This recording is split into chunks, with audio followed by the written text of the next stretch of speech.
post that she knows that I'm almost famous. Neck bang bang, and we dangerous remaining. Time steady changing. I don't know these niggas, and I don't wanna know them. This girl just want that big moment, so she can blow it. That's bogus, but I don't tell her what's what. Don't wanna be stuck, cause she's so starstruck. Wanna be around us, but I just rather play the field, rather keep it real, rather take you out, rather tell you how I feel, and show you that this game is for real. Cause I know that you're in love, you're looking for a star. Walked all this way to find a man with a car, hanging at the bar, champagne, caviar. No, you never seen a nigga like this, like this. You never seen a nigga like this, like this. Girl, you never seen a nigga like this, like this. You never seen a nigga like this, like this. Girl, you never seen a nigga like this. So quit it, you spend seconds, hours, minutes working on your fitness for a nigga to witness. Go quit it, I ain't tripping. You ain't the baddest bitch I'll ever meet. The homie said he already beat in the backseat of a Honda Jeep. For the Lord of shit, you can really keep him so cold on him, so cold on him. Few homies in the feds, cause bitch niggas done told on him. Seen them boys in the streets and did a lot more, just stole on them. Niggas know the pan when they feel the heat of that stove on them. Send the hell the Lord don't want them. When these girls from church Sunday morning, Saturday was out calling. Show me a worthy opponent, show me a match. No nigga, I face mine. Now my mind, no hang time. That's MJ on the baseline. Girl, I know that you're in love, you're looking for a star. Walked all this way to find a man with a car, hanging at the bar, champagne, caviar. No, you never seen a nigga like this.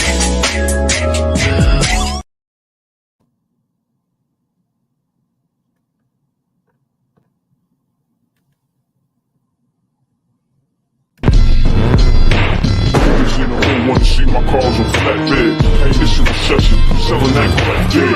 Niggas selling suicide one bionic glue, and got Superman powers when I'm stressed new. New Corvette looking like a transformer.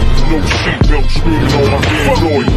Damn, I'm knee deep in the projects, and Hollywood ain't accepting no nigga from the project. New Corvette looking like a transformer. No seatbelt screaming on my damn lawyer. Damn, I'm knee deep in the projects, and Hollywood ain't accepting no nigga from the project. New Corvette looking like a transformer. No seatbelt screaming on my damn lawyer. New Corvette looking like a transformer. No seatbelt screaming on my damn lawyer. New Corvette looking like a transformer. No seatbelt screaming on my damn lawyer. Damn, I'm knee deep in the projects, and Hollywood ain't accepting no nigga from the project. New Corvette looking like a transformer. No seatbelt screaming on my damn lawyer. Damn, I'm knee deep in the projects, and Hollywood ain't accepting no nigga from the project. New Corvette looking like a transformer. No seatbelt screaming on my damn lawyer. Damn, I'm knee deep in the projects, and Hollywood ain't accepting no nigga from the project.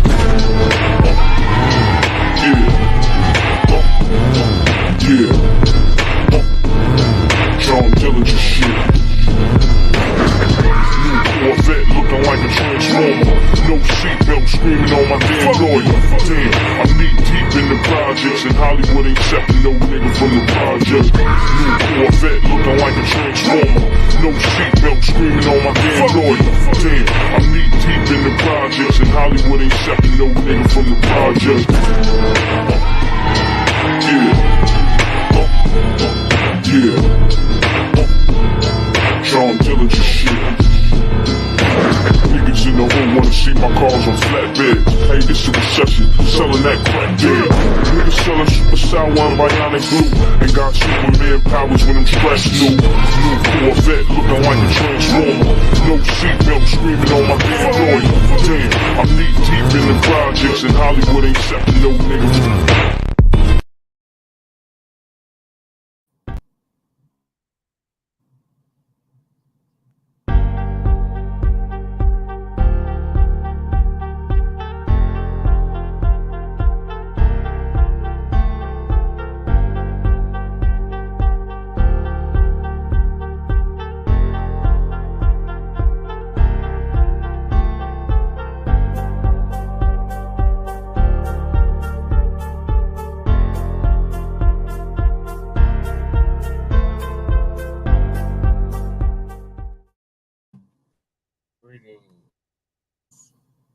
Greetings, Black family. Greetings.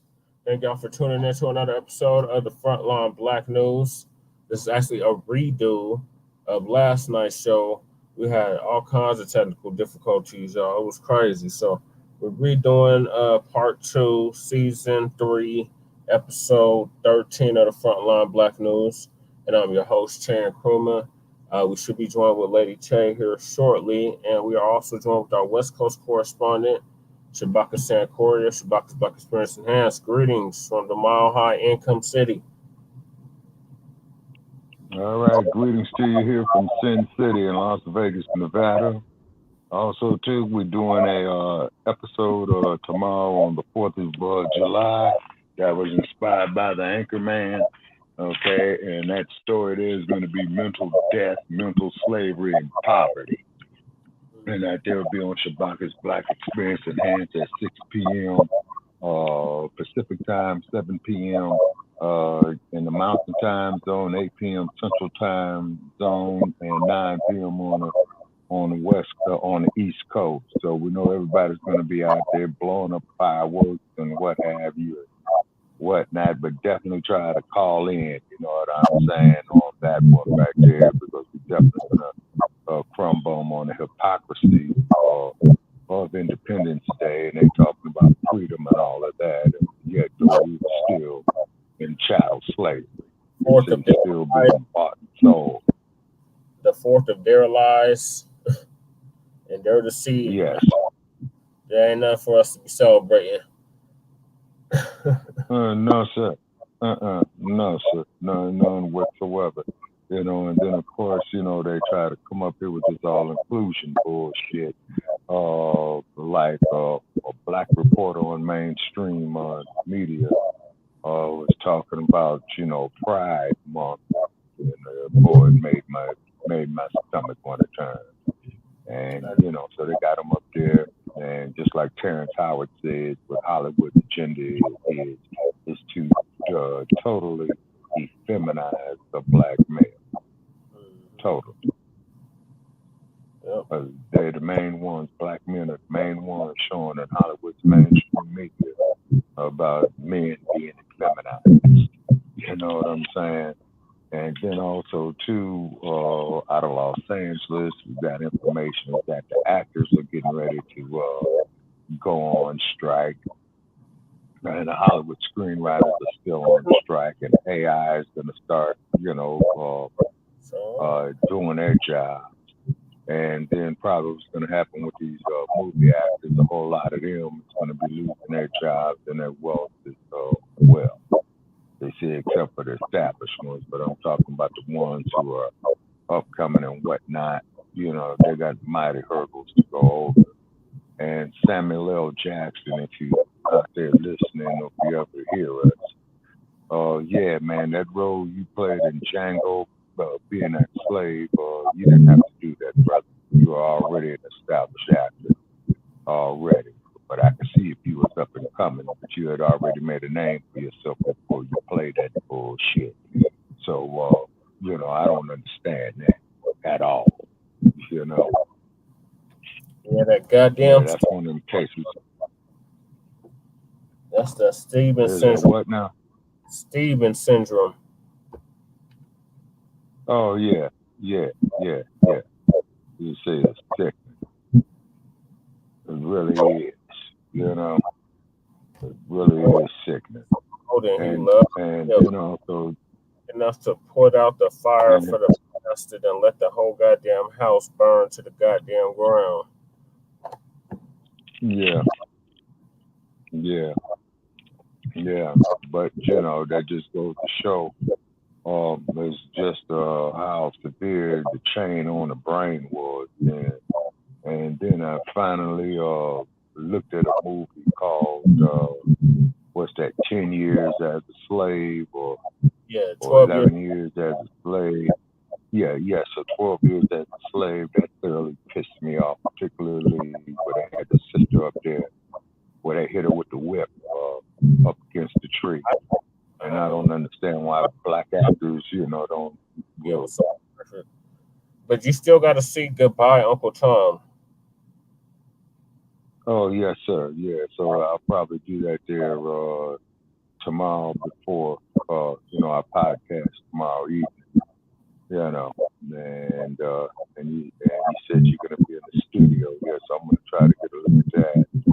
And then the cold part about it is, too, is that to find out that during the War of 1812, Brother Perry, is that the British, and I think that there's the second time the British, tried to make a comeback on the U.S., but they had recruited a lot of black soldiers to fight for the British as well, too. And then I got to unlock the door for letting Che. Oh, okay.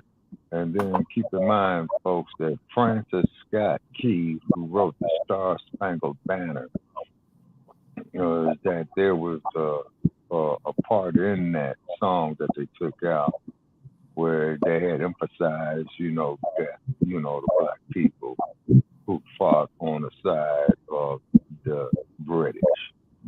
So on this Independence Day, 4th of their lives, or what have you, they have a whole lot to answer for in regard to us. You see, it's incredible.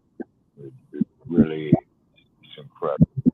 But yet, though, you get these Tim Scotts, these Warlocks, Herschel Walkers, and Ben Carson, and other ass scratchers out there. They really make it a point to countermand our progress. And then with this alphabetized agenda that they have going on, I'm wondering what the people who are lying in their graves during the civil rights movement and the black empowerment era would say about that in regard, to getting rights that they tried to get, during the 1960s. You see, because, they weren't having that, back there at that time. And then when they came up with this bullshit, pretty much prevalent in the late 1970s, I believe, through the 80s, they did it systemic. And then through the 90s, it got worse and worse. Then the millennium, it got worse and worse. And now they got it up there talking about, a man gonna sit up there and call himself a woman. That doesn't even make any damn sense, Shabaka is so bad. We got they got this shit in Michigan. They either just passed or they're trying to pass, where it's gonna be a felony up to 5 years if you call one of them wrong pronoun. If you call them a what? If you call them the wrong pronoun. Yeah, so they got this shit called pronouns, Shabaka. It's a whole chart. Me and Lady Che looked it all up like years ago, right? Right. So there's a whole chart of what to properly call these its without it being derogatory or offensive to them, because everything's about their goddamn feelings, and it's like, no, it's facts over feelings over here. Don't give a fuck about your feelings. We don't care how you feel about any of the shit. We're not. Yeah, exactly. So which means is that in the state of Michigan? Now let me make sure I understand. That you said this is in the state of Michigan, right? Yes. Okay. So these dudes going around with 5 o'clock shadows on, wearing women's clothes and fingernail polish. And these are the same individuals who cannot bear children, who cannot ovulate, and cannot have a menstrual cycle. You're saying is you will do 5 years in the state of Michigan convicted of a felony if you call one of these dudes a man. Pretty much, Shabaka. Up to 5 years. Well, I will not be stepping in the state of I will not be stepping in the state of Michigan. And I will not be spending no money in Michigan. And then 2 is Grand Rapids. And then start advocating. Yeah, Grand Rapids. Yeah, Grand Rapids, Saginaw or Saganasty, Cameroon, Yeah. Kalamazoo, Okay. Ann Arbor, Kalamazoo, huh? That's incredible. Pontiac, Flint. That is incredible. But yet, though, it's still okay for the police to murder unarmed black people and do no time. Well, we know the history of the police about here. This should come as no surprise to us. Yeah. Okay. Aren't on the same accord. Yeah. That's the reality of it. Yes, they are the slave patrol. They are the slave catchers. There ain't nothing changed but the year. That's it. That's it. Okay, so now what they got here now, now what they got is mandatory effeminization of black male now. Yeah, and death. Okay, well, it looks like I'm just gonna have to get killed, man, is because I'm not calling one of them motherfuckers no woman, man. I'm highly offended by that. I call them by their I actual really am. I call them by their actual name. I have a cousin that belongs to that community. There's Lady Che. Oh, okay. We're live. Yeah, and like I said, they have the right to their so Lady human Che, rights and their civil rights. or should I say Councilwoman at large, Lady. So yeah, Shabaka, we're gonna replay what we get to last night because the internet was acting real weird. Okay. Right. And then of course too, man, it's that artificial intelligence, man, which I've often prepackaged high-tech monkey wrenches, you know what I'm saying? Because they don't dig the message. Okay, and this sack of shit right here. That's a pump. Yeah, we gotta go. Oh, you did? How's he doing? I asked him for a flashlight,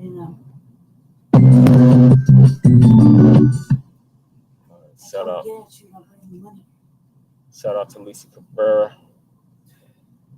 And there's an update on an article that just came out. But the first topic, Black family, is Sleepy Joe, Jim Crow Biden's loan forgiveness plan is shot down by the Supreme Court of the United States. Been there like 2 minutes. Oh, yeah. On the student loans? Okay. Yep. Okay. 2 minutes, I'll get my breath. Yeah. All right. Hey, Shabaka.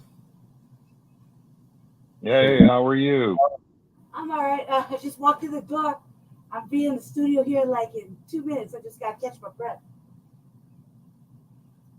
Yeah, absolutely. And Las Vegas is 109 degrees out here. Oh, God. 109. I'll leave these around. You just laid all right on them. Okay. Can I have them? Of course. All right. So, Sleepy Joe, who's falling and collapsing all over himself. Right. Okay. His student loans. Yeah, we still waiting on you damn Biden supporters too. Y'all know Yeah, they scared to call in, man. They can't take the heat. Yeah, so his plan gets rejected by the Supreme Court. So shout out to Lisa Cabrera for this working right? awesome commentary. It's like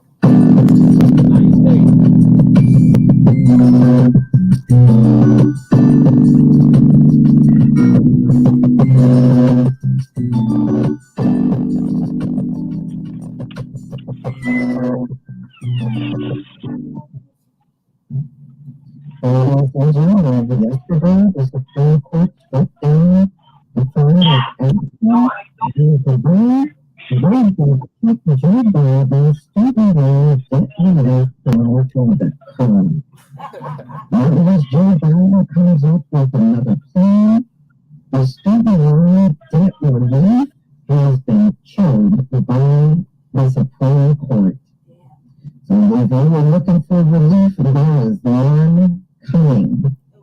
So let's get into this story. Just hours after the Supreme Court struck down President Joe Biden's student loan forgiveness plan, the White House came back with several avenues to support borrowers.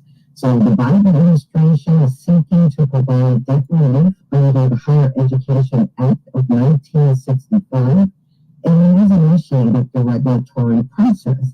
Additionally, the Education Department is creating a temporary 12-month on-ramp repayment plan that removes the threat of default if borrowers miss payments once they restart an payments.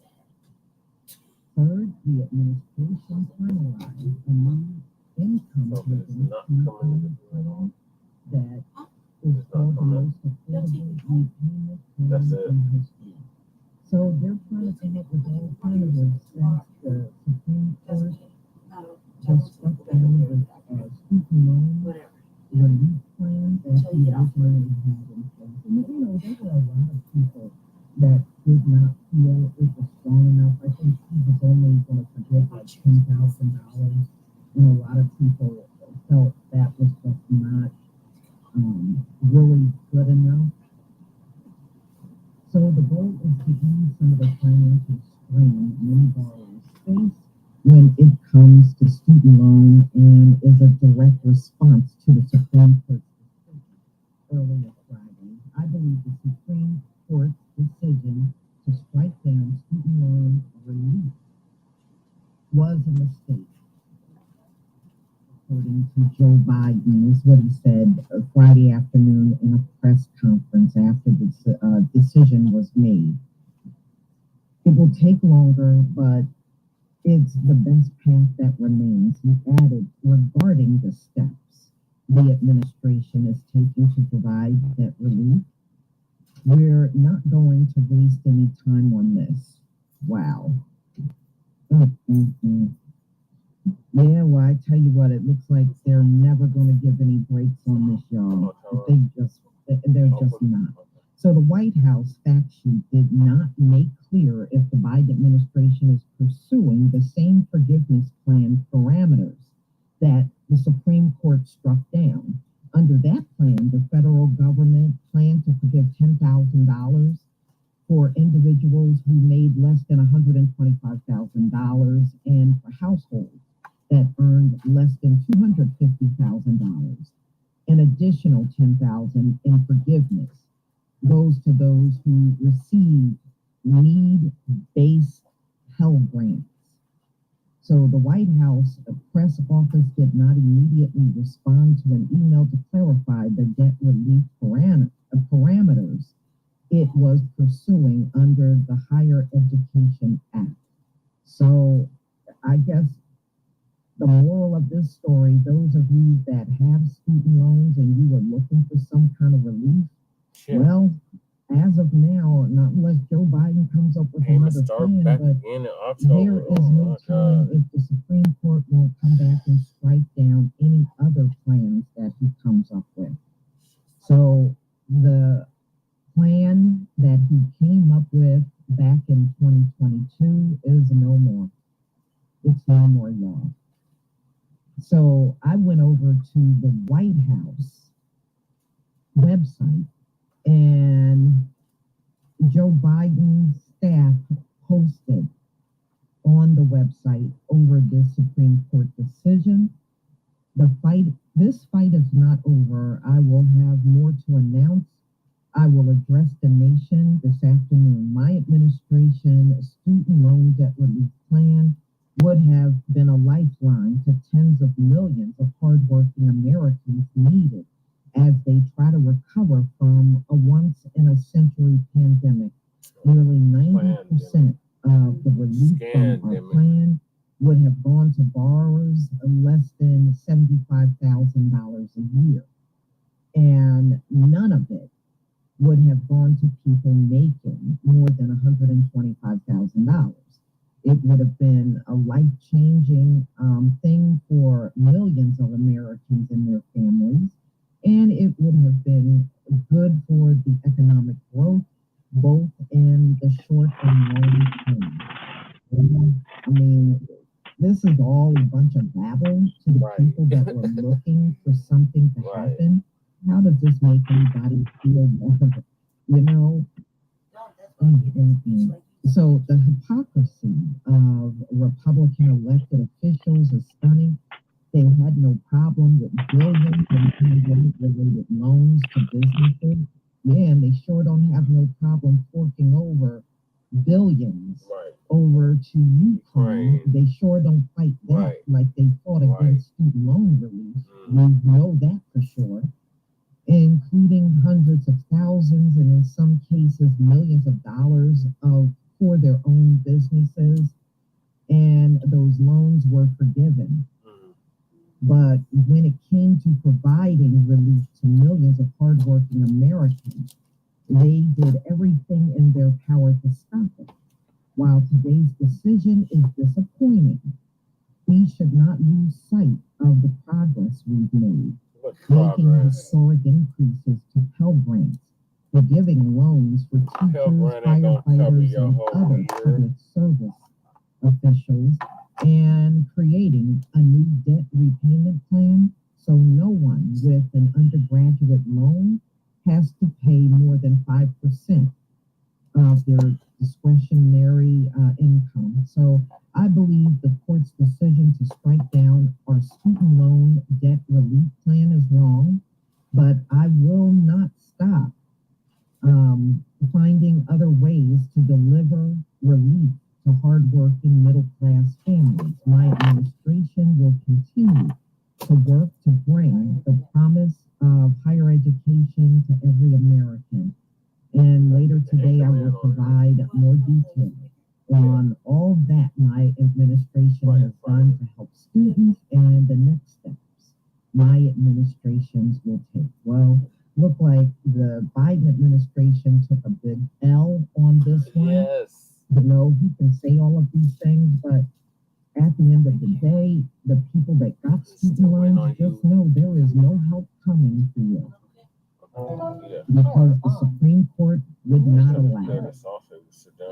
Please leave your comments and subscribe. Don't forget to hit on the notification bell, and I'll see you on the next video. Peace.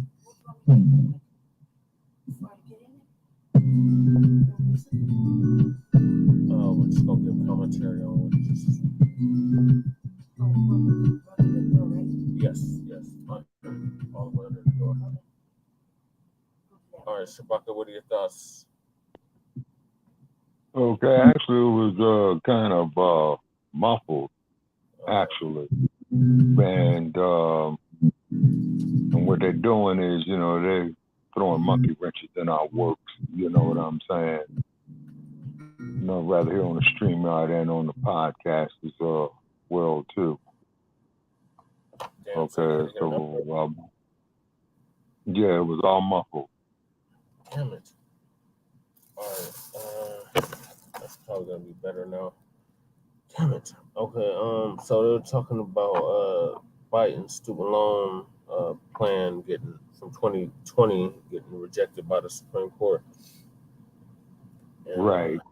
Yeah, I saw that on mainstream news, and I think that there's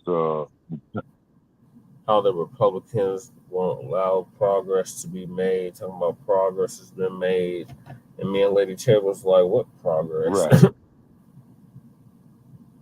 Oh yeah, and absolutely glad you brought that up, because I'm not going to say the name of this other podcast, okay? Because you know, I chimed in today, listening to this other podcast. I spoke with you about it on the phone, and they had, you know, pre-screened me, and we just do the same thing on our platform as well too, as about the Black Experience. And yeah, we did. Well, we could pre-screen them.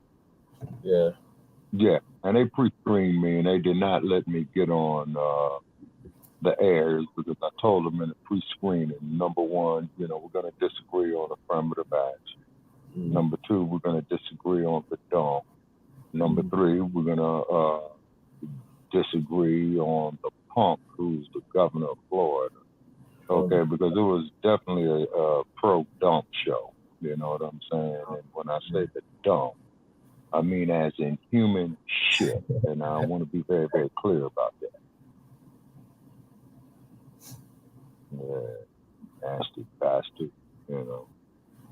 Link.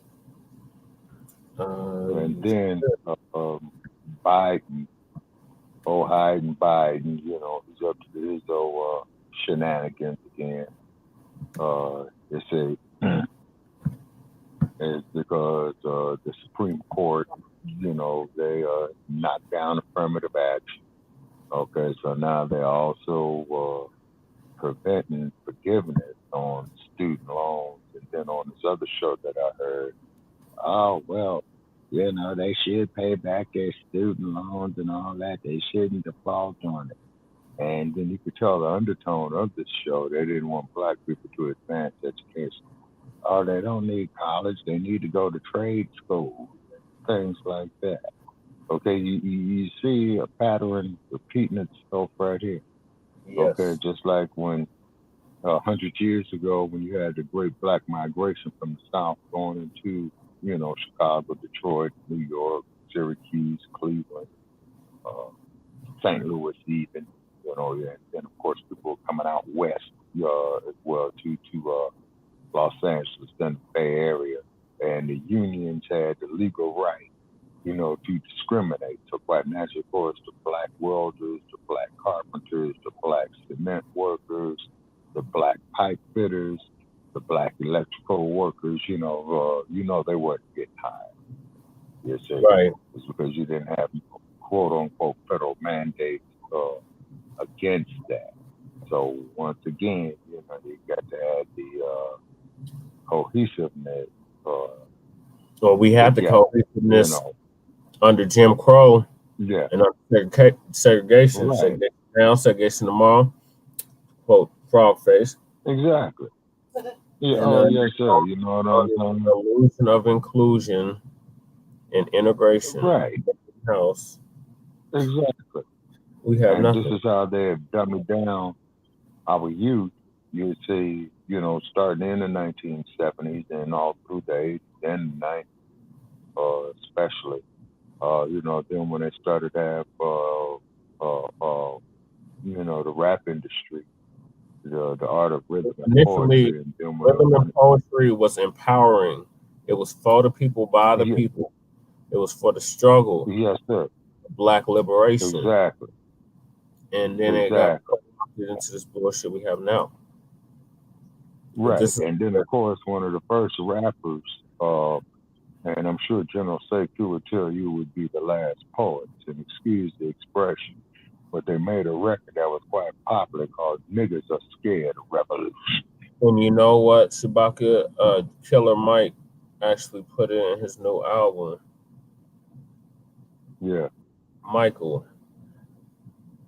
He put the Last Poets sample in one of his songs. Like he started off one of his songs. Oh, yeah.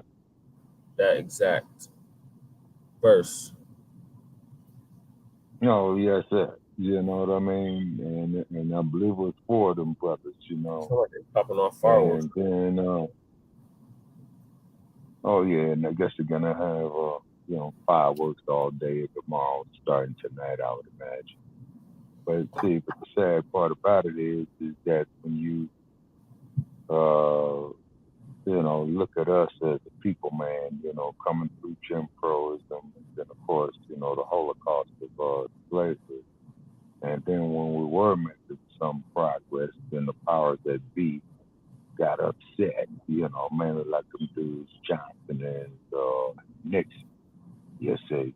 Then they start allowing their countermeasures, to our progress to be placed into but it was no problem when it was happening to us, Shabaka. Now that it's happening to Trump, the sky is falling. Oh, we need to investigate FBI. Oh, now, Cracker, you want to investigate yeah. the FBI after you allowed them Well, to watch them right. dismantle Black organizations, Black movements, Black liberation, Oh yeah.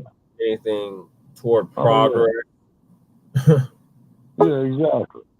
Who Well, just if you jumped? check it out for all practical, yeah, and if you check it out for all practical purposes, to me, the FBI is a criminal organization within itself. Look at this counterintelligence program. Shout out to Lady Chelsea, councilwoman at large. Yeah, It's weird. yeah, for the city of Aurora, Colorado. Yeah, Can call about a government name now. That's never a comfortable feeling. Right. So, what are your thoughts on the subject at About hand? the student loan forgiveness. Yeah. I think it. First of all, when I saw Biden give the speech, can they hear me? Can Yes. y'all hear me? All the way We over can there? hear you over the stupid ass Yeah. fireworks. When I saw Biden give a speech, he had this sad little white boy look in his face, like he was regretful, and I was just like, yeah, this is you know, this is fucked up because you give all this money away, but when it comes to reparations or anything of fucking value, you know, we got studies, we got to do this, and now you want all your college money back, you know, and it's just fucked up. You just keep fucking Americans, and then you're gonna wonder later why you're not reelected. You know what I mean? And I really, honestly, you know, again with tangibles and holding the vote and not giving it to Democrats, this is one motherfucker that really doesn't deserve any vote of any kind. Right. You know what I mean? And right now, nobody's showing anything worthy of a fucking vote. If anything, the only one is any kind of entertaining is still Trump. Everybody else is still shit. Fucking Tim Scott looks like a fucking wild chipmunk. Oh my god! Do you see him all in the camera? Yeah. That man Tim Scott is pathetic. Motherfucker look like a And whole. then Whoopi Goldberg. Tim Scott look horrible. Yeah. Cornel West, what the fuck happened to him? Yeah. You know, DeSantis doing the most. Yeah. And honestly, they let themselves get wooed on a lot of things with SCOTUS, you know, and that, you know, this affirmative action shit was one thing that they did. The debt, school debt. I mean, they were making big moves. There's big moves happening this week, and none of it benefited or did anything for foundational Black Americans. Nothing.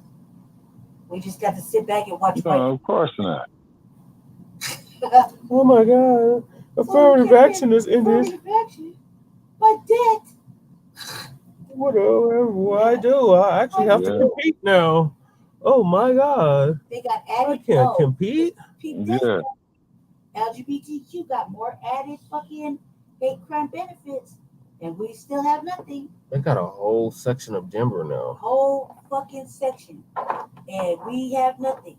And Well, yeah, it's sickening. And then they have a newscaster on a major network who is talking about, because you know he's effeminized and he's doing a special on pride and all this old type of shit. You see what I mean? So what's happening is they are already, well, they've been doing it, but now they're accelerating this narrative to effeminize and eliminate Black men. We're supposed to have the month of the year and the hottest month, or one of the hottest months of the year. Black people, we're not getting nothing except stepped on and looked at funny. That's it. All this empowering shit we're doing is not getting us nowhere. And we'll get August too, Black August. Shout out to Black August. Yeah, Black August. All the Black rebellions, majority of them, all the revolts happened in August. And we do yeah. Garby Day. And the long hot summer Yeah, in the long hot summers of the 1960s, as they had referred to it as, and also Yeah, to the West burn, baby, Ride. burn, baby, Yeah, burn. That was the 1965. anthem.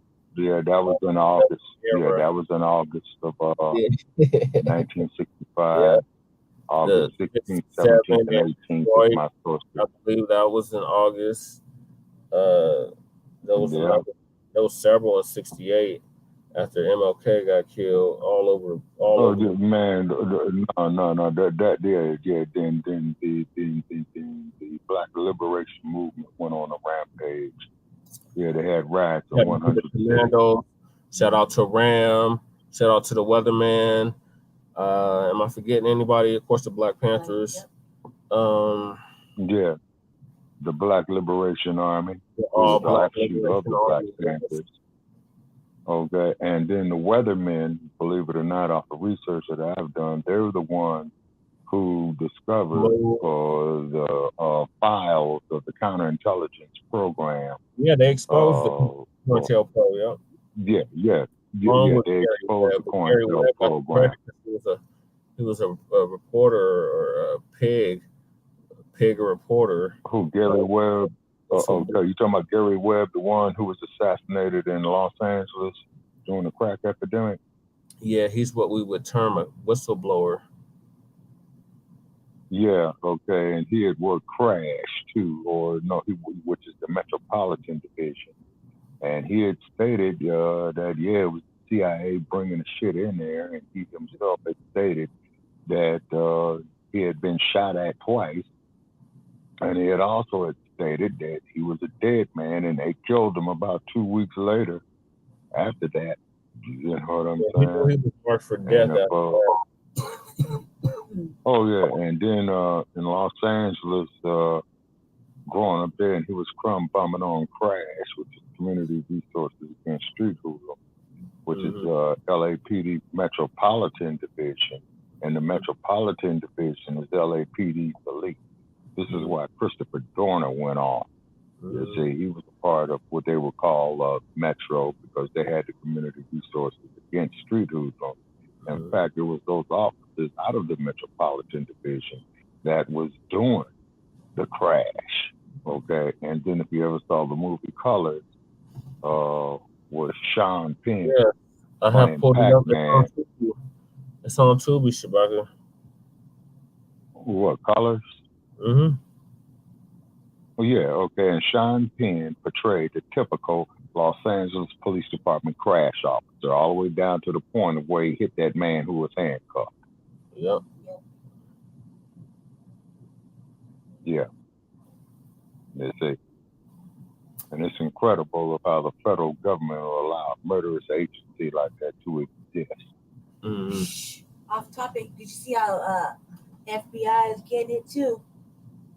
Well, that's because they're fucking with Trump. They wasn't getting it when it was us. Right, that's right. Yeah, exactly. You're right. And then keep in mind the dump as in human shit. Now, I want to make that perfectly clear. Okay. This rascal will probably, will be reelected. And because of the fervor that's going on across the country now. 2020 proved what that you're gonna see. They're not elected, Sabaka.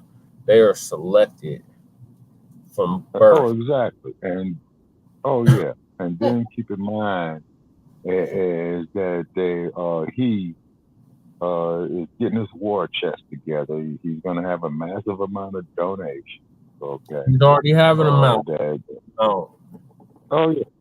And who is that? That Kylie Irving and that other bimbo ass looking broad that supports him. I forgot her name. Oh yeah, Marjorie Taylor Greene. Yeah. MTG, Marjorie Taylor Greene. Okay. All right. You see, so what this here is showing, Black family. Crazy bitch here in Colorado. Boy Bart. Yeah. Bobert. Yeah. Breitbart or something like that. BRIBART. Did you see the Trump speech today? I think the anchor man did. Oh Lord, do you got a clip of it? What garbage is this fool talking about now? That shit was hilarious. His Fucking last Trump one was clowning like a hilarious. motherfucker. All the speeches he's done so far about Sleepy Joe been I mean, hilarious. like, I'm not even gonna front. It was funny as fuck. I had to watch half of it. Okay, but homework. okay, now let me ask you this. Okay, it was standing room only, right? No, he was on campaign trail. Right, but I'm talking about, but he had a lot of people who were listening to it bullshit, right? Yeah, all the supporters, the mega Front line. All We're white live. So you're about to be live with us. I'm just saying, I don't listen to half Yeah. shit. That shit was funny. He was clowning on everybody. We are joined with the Anchorman.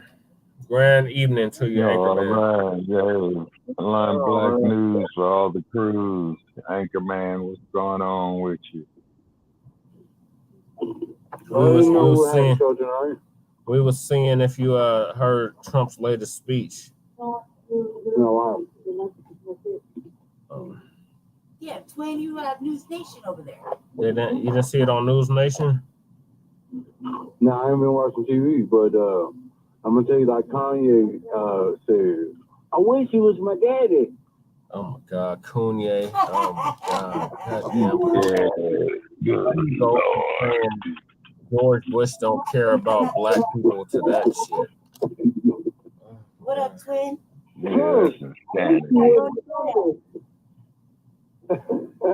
So we just I finished. want to have a dad like you. Oh my God, Romel, stop it.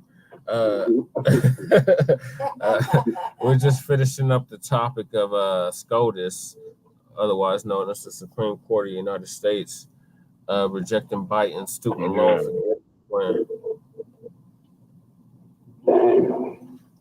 So we're gonna have to pay our money. Man. Yeah.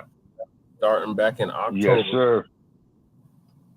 Yeah, and then that means they're gonna be snatching liens on your crib, your car, your bank account. We just put that out there to make some waves, and then so that way you can see, you really need to vote for me again. You might have to make it happen this time. Hell to the no. You'll never get my vote ever, Jim Crow Joe. Yeah. Well, like I said, I'll go to the poll place and write in. I'll write in Charlie Brown, Snoopy. They still ain't called into Shabaka's Black Experience Enhanced. Black Experience Enhanced? Oh man, well you waiting on Jesus to come down from the sky with a whole bunch of pigs, man. Call my cousin. Oh yeah. Okay. Well, we understand why the Biden supporters don't call in. We understand. You know what I'm saying? And we're not mad at them. Reporter on there. Yeah, you see, you know. I will put the investigative reporter on there. Hold on, please. Oh, Tyrone in the building. Shout out to Tyrone. Yeah. No, I'm gonna put him on. Hold on, please. Remember, we gotta put you on Black Power Media, Black Power Radio. I wanted to call in, but I didn't know the number. Oh, yes, an Iowa number. Mm-hmm. Shout out to Black Power Media. Yes, Dr. Truth Bay, Double R. They had the governor on there today. The governor gonna contact us. We're gonna do a track with Kukizi. He is? The governor of which state? The brother that was on Black Power Radio, Shabaka. Oh, yes, sir. Yes, sir. Yes, sir. Okay. Yes, sir. Okay. And then they all are welcome to call in on tomorrow night, you know, as well too. And you gotta go in here. You gotta take that chair. You're the hall. Yeah, you're right down wrong. What? I think he's asleep. He checking on Tyrone. I know. Yeah, no, he's asleep. Hey, so what's going on in the world, man? You mean to tell me that all of Biden's lies never came true? Yes. Oh my God. He didn't have black people's back. What? Right. Not sleepy Joe Biden. Oh yeah. And so, hold on. You mean to tell me that you lied? Yes. On July? Yep, on July. Oh, And tomorrow yeah. they celebrate the 4th of July. You mean to tell me that the government lied to me on July? Yep. While they popping off fireworks, Anchorman. Every other week it's a motherfucking holiday. Does that make sense? Or fireworks and gunshots.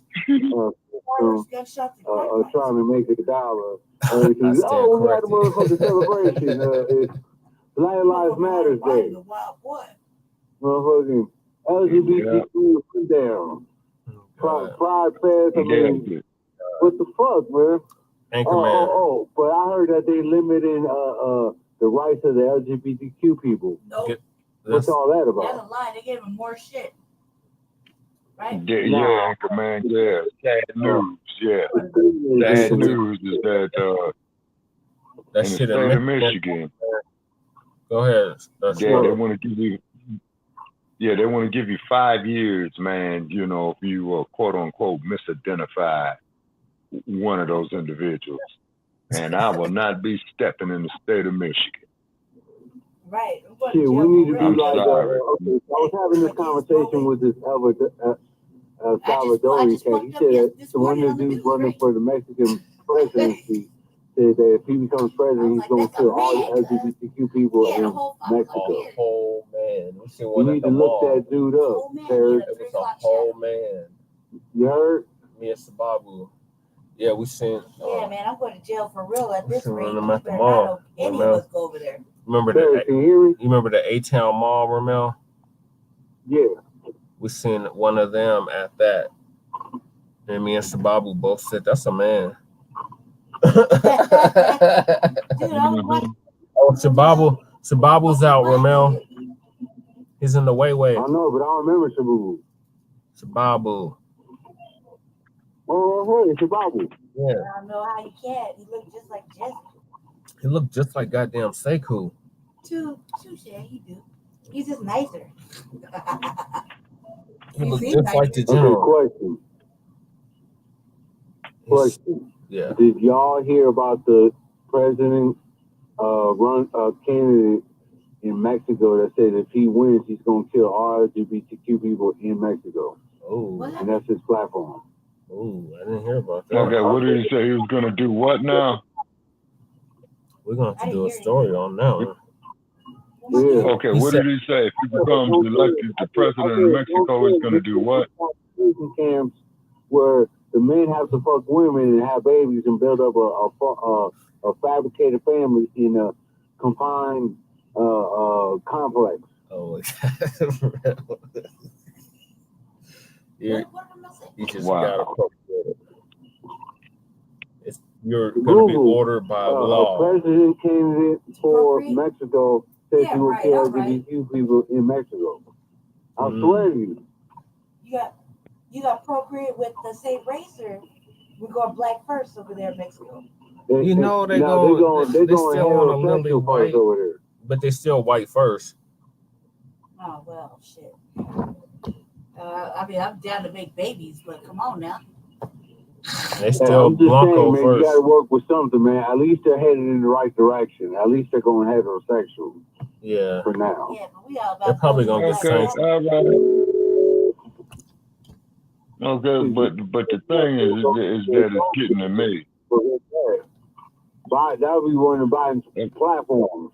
Well, they have like 5 babies when they come over here. So. Okay, now the thing is that gets to me. Okay, is now they are getting belligerent with this agenda. Okay. Now, what I mean by belligerent, I mean you telling me that in the state of Michigan, if I go up here and see one of these goony bird motherfuckers and I call him a man, okay, and this trick tells me he's a woman, repeat, keyword he, is a woman, that you would do 5 years in the state penitentiary in the state of Michigan. That is correct, Shabaka. Okay, well, here's what I suggest we do. Okay, boycott the state of Michigan. Yeah, and I wonder what New Era Detroit has got to say about that.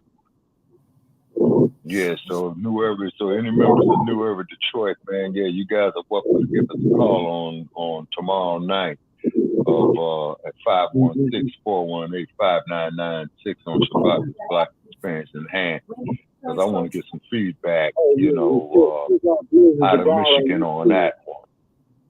Yeah, check out. At that. Now it's so fragile and everybody broken in dresses and can't look at them. You can't misgender by accident. I misgendered by watching the news by accident, and we were having a conversation privately. And I was like, he got a 3 o'clock shadow. He got a deep ass man voice. You know what I mean?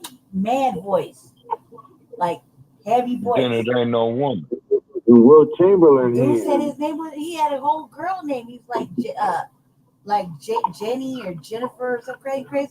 And I was like, oh well. And Jen's like, no, that's what he say. I wearing a dress that's with a hands man. bigger than I motherfucking Will fucked up. I've been in Chamberlain. prison already, just because I was visually confused.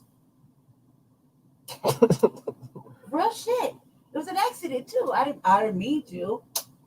Shoulder shrug, man. I was like, he got a whole Admiral's apple. It's all descriptive. I didn't know, man. What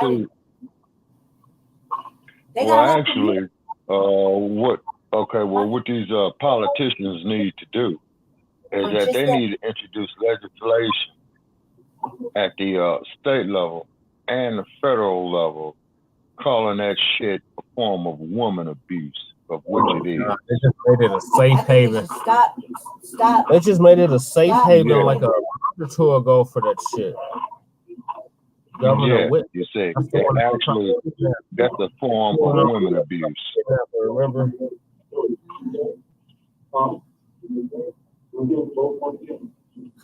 Let's stop the steal, folks. Yeah, I mean it's incredible.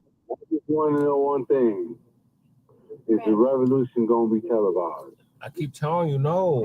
I said, come on, Ramel, let's do a gentleman's bet. I say it is. I got $5 gentleman dollars on it. Everybody gonna be running around with their iPhone and shit. Well, fucking robots are running loose. And what I gotta do to police tear gassing us and trying to kill us. And we just wild. And white people hide. 35th on the list. Being on the road, and this is like the questionable situations are hiding too. You know what I mean? All right, y'all. So we got to finish up this topic. What are your thoughts, Ramel, on the Supreme Court?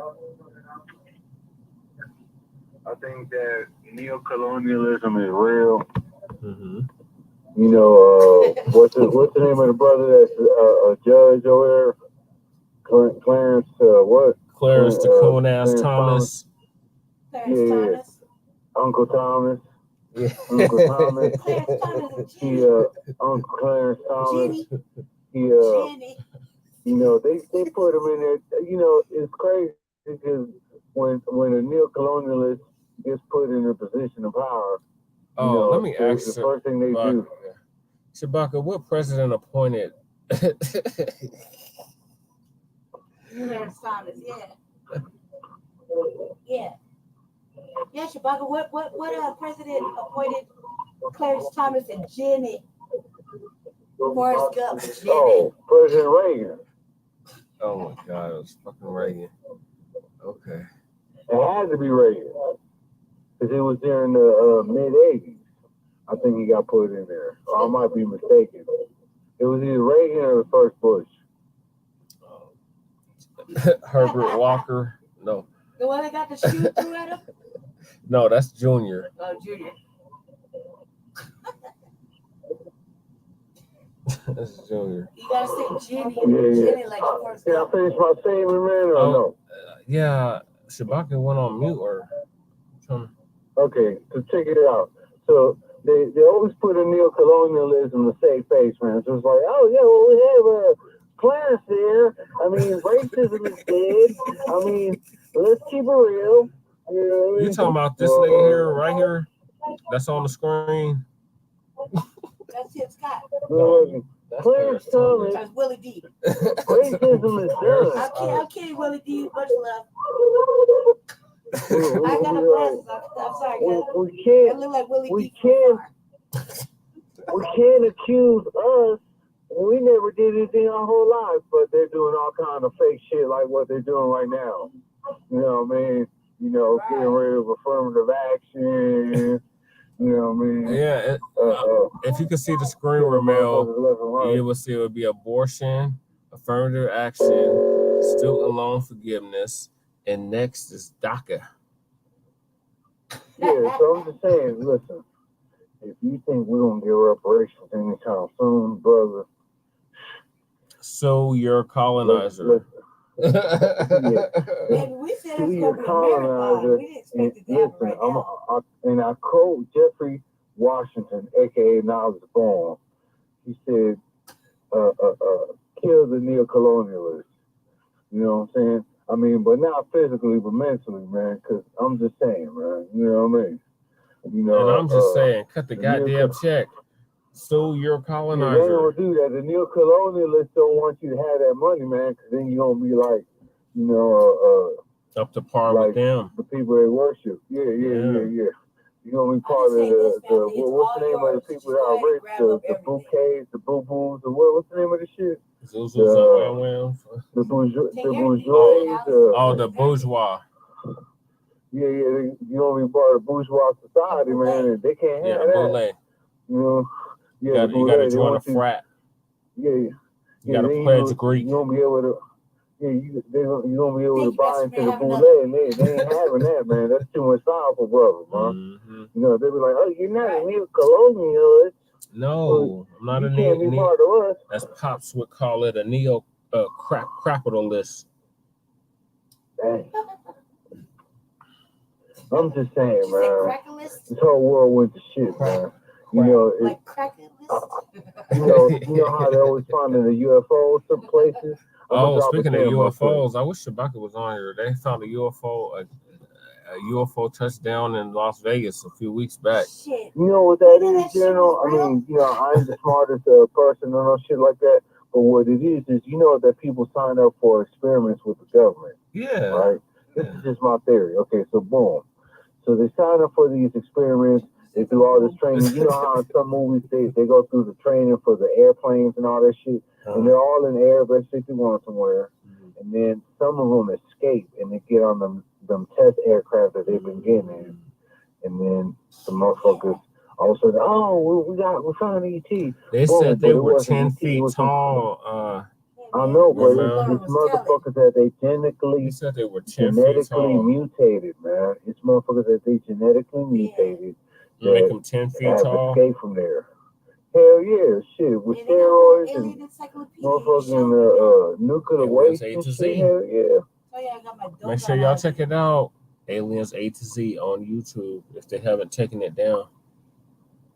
Shit, motherfuckers been getting pro for decades. Come on now. We do it. I'm just saying, man. America makes its own motherfucking UFOs. Gotta have that white silver approval. Listen, the chupacabra is another thing. I mean, you know what I mean? Hell yeah. Yeah. Oh yeah. Before you get kidnapped, I've been pro. The chupacabra is a dog that got loose from live with somebody like that. Where they're doing so they got abducted multiple times. That means that was special. Yeah. That they was loved. That they get kidnapped multiple times. I was every time I hear about abductions, this cracker's getting abducted. It's always crackers. Who is watching? Shout out to the viewer. Appreciate you. Leave a comment or two. Let us know you like what you're hearing.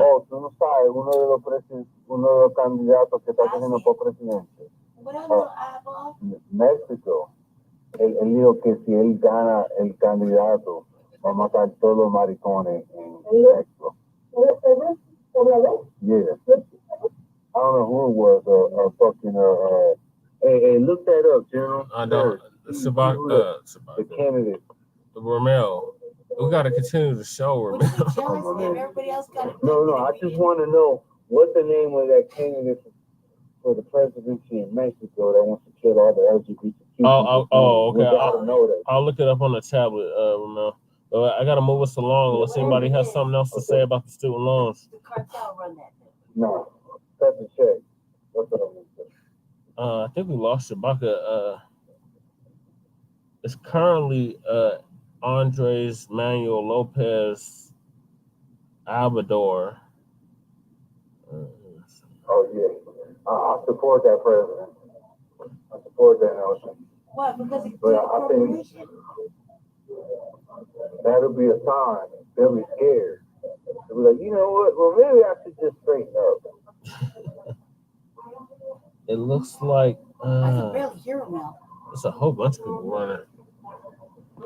What's his name again? Obrador? The current one, Andres. No, the one that said what I told you. I'm looking at the list.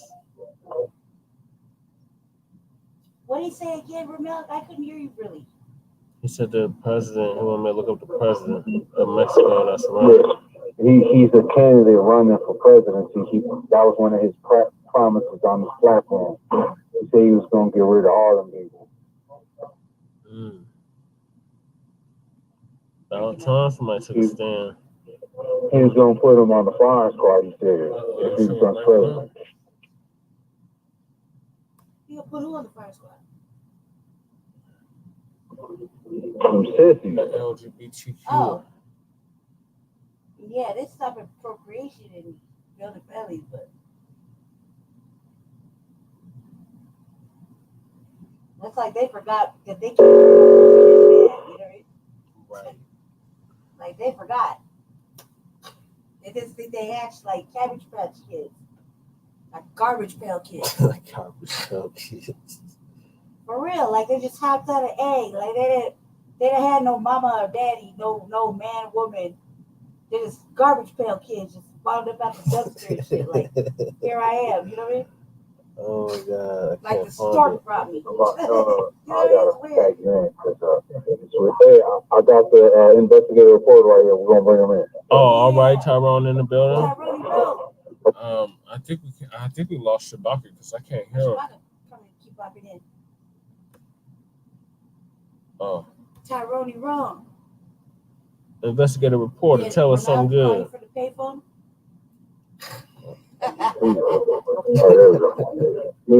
Yeah, we got the investigative reporter in the house. All right. Hey, hello now. Greetings, Black Power. Oh, You just finished. No doubt. We're just finishing up the topic of Jim Crow Biden. Loan forgiveness plan being shot down by SCOTUS, the Supreme Court of the United States. Did you have anything to say about that, Brother Tyrone? Oh yeah, well, you know, that's inevitable because they're going backwards. They've been going backwards at a fast rate here lately. So undoing laws has been established for many years. Yeah. So yeah, that's not a surprise. Okay. I guess we're not going to Harvard. Harvard. Prestigious Ivy League institution that was built on the backs of slaves. Right, slaves. Right. Harvard. I'm a Harvard man. I went to Harvard. Did you now? Everybody I know that went to Harvard thinks they're the shit. Shit, big up to everybody from Metro State University. Road runners. I'm just impressed anybody went to college. I didn't go nowhere. You went to the school of hard knocks. You went to college, I'm very impressed. And a sword. Right. We lost your bucket. I got a bullet on top of myself. I got a question for Tyrone. Like, yeah. Okay. Okay. my question to Tyrone is, I was mentioning to him that there's a candidate running for presidency in Mexico that he wants to kill all the LGBTQ people. That's part of his platform if he gets elected. How do you feel about that? What's his name again? Hold on. What's his name again, Paris? I'm trying to pull it up, Ramel. I got so many articles I'm pulling up. How do you feel about that, Tyrone? They're gonna put him on the firing squad and just X him out. Yeah. He's that dude that's up for death row, right? I think they should really stop trying I'm to talking about the candidate for presidency in Mexico. He's running for office in Mexico. He's running for president. That's one of his promises. If he becomes the president of Mexico, he's going to kill every LGBTQ person in Mexico. What? Yeah, that's what he said. Oh yeah, he done lost his mind. Wait a minute. You messing with the Catholic Church. Right? He messing with the Catholic Church now. What? He messing with the Catholic Church, Ramel. That's his promise. He's messing with the Catholic Church. There's all kinds of pedophiles up in the Catholic. Put Ramel closer to the speaker or something. And he said he gonna kill all them fools. Yeah, Willie told me that this morning. He said it's for real. Yeah, okay. Well, shit. He said he was on a talk show and this lesbian was like, I'm not gonna vote for you. He said, well, if you don't vote for me and I become president, I'm gonna kill you, dumbass. That's my kind of president. I'm like, right, yeah. Don't worry about it. I'm gonna be a dictator. Don't worry. Yeah. I'm gonna kill off all my political opponents. Oh, here it is. I told Willie. I think I found it, Ramel. It says, who was the dark horse in Mexico's presidential race? That's the easiest question ever. Interior Minister Adán Augusto López Hernández. Augusto Hernández. Okay.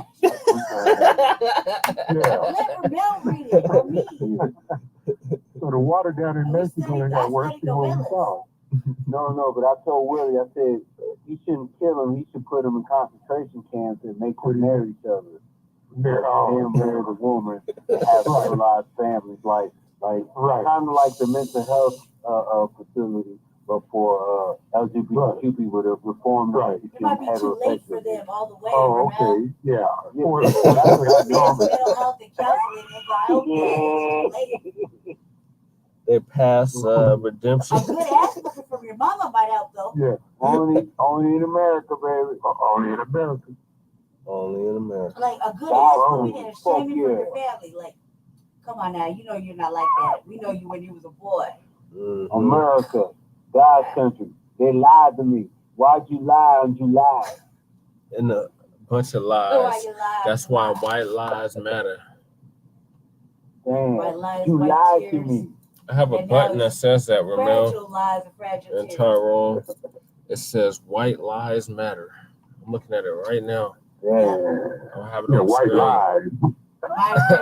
My favorite though, baby, was the white tears. Oh, white. Okay.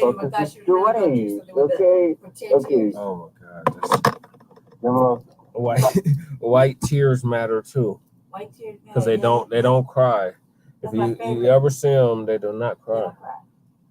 They could lose their baby. They ain't got no feelings. They could lose their dog. There ain't no tears. No, they crunch up the face and make whiny sounds, but no water come out your face, like at all. The face don't heat up or anything. They just crunch it up and, I can't even do it because I actually can produce tears. I'm serious. I'm real emotional. Like, just anything can make you cry. But God, man, these motherfuckers get their kid killed, they get fucked up or whatever. They have no tears. Mm-hmm. They try to be protesting and fighting for injustices, and they just crunch up their face. And that's about it. And they crunch up their little eyes and make the sounds like there's tears coming out, but there's no tears. I don't even think they got tear ducts. Straight devils. They have soulless people. Hola, ¿cómo estás? You see how they work with the kids? All them kids. Yeah. What are you gonna do? My kids in danger. Nothing's happening. Help! Do something. Paris. My Yes. little white kid is a danger. Hola, mamacita. Right, nothing happening. Now we're saying like, well, what about us? Senorita, I want arroz con pollo. See. She Okay, said it's you not from now, Mexican. man. Oh. My girl says it's not Mexican. Oh, you're Puerto Rican. They said tripping with the arroz con pollo. Oh, okay. Oh, did she put plátanos in it? Okay. What's the topic? The next topic Black history. is, of course, that's always. But this is Lisa Cabrera. This is she's Black giving us an empowerment, update Black liberation. on Penny Annie, as Shabaka calls him, but Daniel Penny pleaded not guilty to killing Jordan Neely, the unhoused neighbor who was Michael Jackson impersonator, black man, who was killed on the New York City subway in May, back in May. So his killer, the one that choked him to death on the train, is pleaded not guilty to killing him. My motherfucker looked like a broke down Abercrombie and Fitch bottle in the 40-year-old edition. When I was 24. Okay, I just want to know one thing. Why are they backing this motherfucker's play, whatever his name is? Why? That's what I don't Because understand. racism and white supremacy. Him all this shit. Mm-hmm. I mean, you know, the motherfucker killed an innocent black man, choked him out. Mm-hmm. Yeah, he did that. And everybody else holding the man down and all that shit. It's just like, come on, bro. It's racism, white supremacy, Anchor Man. And neo-colonialism. Well, you know, they go hand in hand, Ramel. General Sword, how do you feel about neo-colonialism? Neo-colonialism? Yeah. Yeah. I thought he asked me. You already know how that shit goes. They've been colonizing the world for hundreds of years. Mm-hmm. Yeah, neo-colonialists, correct me if I'm wrong, General Paris, that's where they put a token motherfucker in charge, and then the token motherfucker tries to emulate the oppressor. Is that right, Paris? Yes. Yeah. Okay. Yeah, they've been doing that all over the world for They put a black face as the face of racism and white supremacy. Yeah. Right. Yeah. The only thing we have in common with them is skin color. They are not on accord with anything that we are on. Right. That's why. And that's obvious with them black people. They killed their brother. Mm-hmm. Yeah. That shows right there. That's what they do with what's his name? Son Thomas, Clarence Thomas. That's why they put his ass in there. That was under more shady than the motherfucker. You said that was under Reagan. White girl with cellulite looking. She looked like I don't even know. She was a J6. She was at a J6 rally.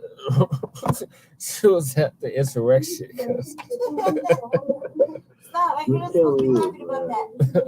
Somebody got a hot mic moment and catch me laughing about that. Did she serve any jail time? No. Nah, she wasn't. You playing? She wasn't part of the insurrection. Yes, she was. You can't make this up, Ramel. Yes, she was. Okay, tell me one thing, man. That dude, what his name is? What's the name of that brother from that show? Carey, Drew Carey, some shit like that. What's the name of that brother? Luke Carey. Something Drew Brady. Oh, Wayne Brady. I'm slap a bitch. You know, does Wayne Brady have to slap a bitch? Anyway, Wayne Brady. Yeah. Is he a neo-colonialist or is he a real motherfucker? Because you know these are the images that we're seeing on TV all the time. He's black when it's convenient, Ramel. Yeah, he's convenient. Oh On the man. Dave Chappelle show that Wayne day, Brady Black. did? Damn. Wayne Brady. Is Wayne Brady gonna have I'm gonna put that in on my next mixtape. Wayne Brady, motherfucker, Riverside. He's like, give me a sandwich. Mm-hmm. he's like, He said to Dave, Dave Chappelle, he says, Dave, I didn't know you like to get wet. Mm-mm. yeah. He's like, Angel Dust, PCP. He's like, Dave, Hose, Dave. He's like him.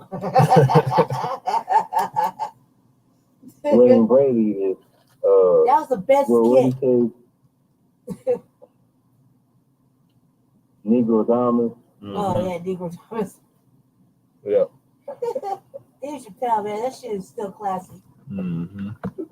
Like Yeah, but yeah. And we still fuck stand all with that. We still neocolonialism, stand man. with Dave On Chappelle. TV, radio, all that shit, man.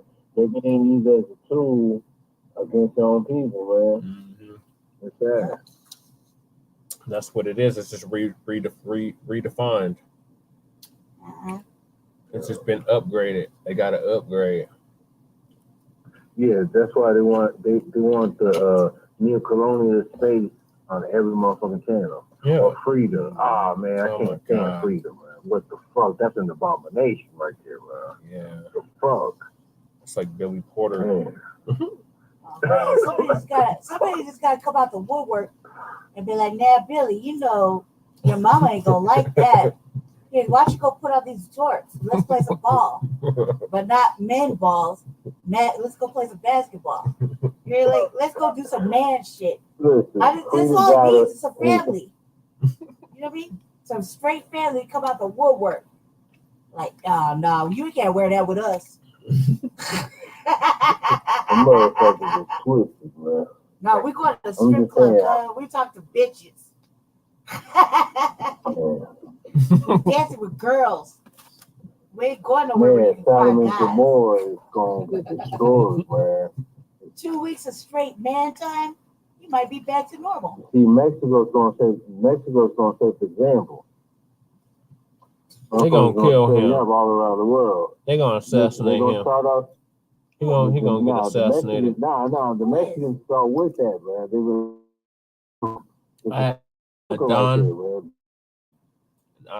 Mexico gonna assassinate the U.S. Native. But once he merged all of these Cuba, the world been saw Ghana across the China from There's an A. It's spelled A-D with the fin or the apostrophe on top. Aiden. Yeah. Adim. How you say that? I ain't tell you the investigative reporter speaks Spanish fluently. Oh, word. Well, he's in good company with Lady Che, because Lady Che speaks it pretty much fluently from the telenovelas. He's self-taught in a few languages. That motherfucker can talk to you in Japanese. He said that the investigative reporter speaks Spanish too. Oh, yeah. I watched it from soap operas. I was, 6 months of soap operas. Yeah, yeah. Oh, shit. Okay. Glad I can see. I'm a little rusty too because I didn't cut somebody out in Spanish for Jesse the other day. I forgot my words. Hey, my man, how many languages you speak, Tyrone? 5 so far. God damn. 5? What's the 5? I speak 4. Swahili, Japanese, Spanish, Arabic. God damn, look at you, smart guy. Konnichiwa. Ni hao.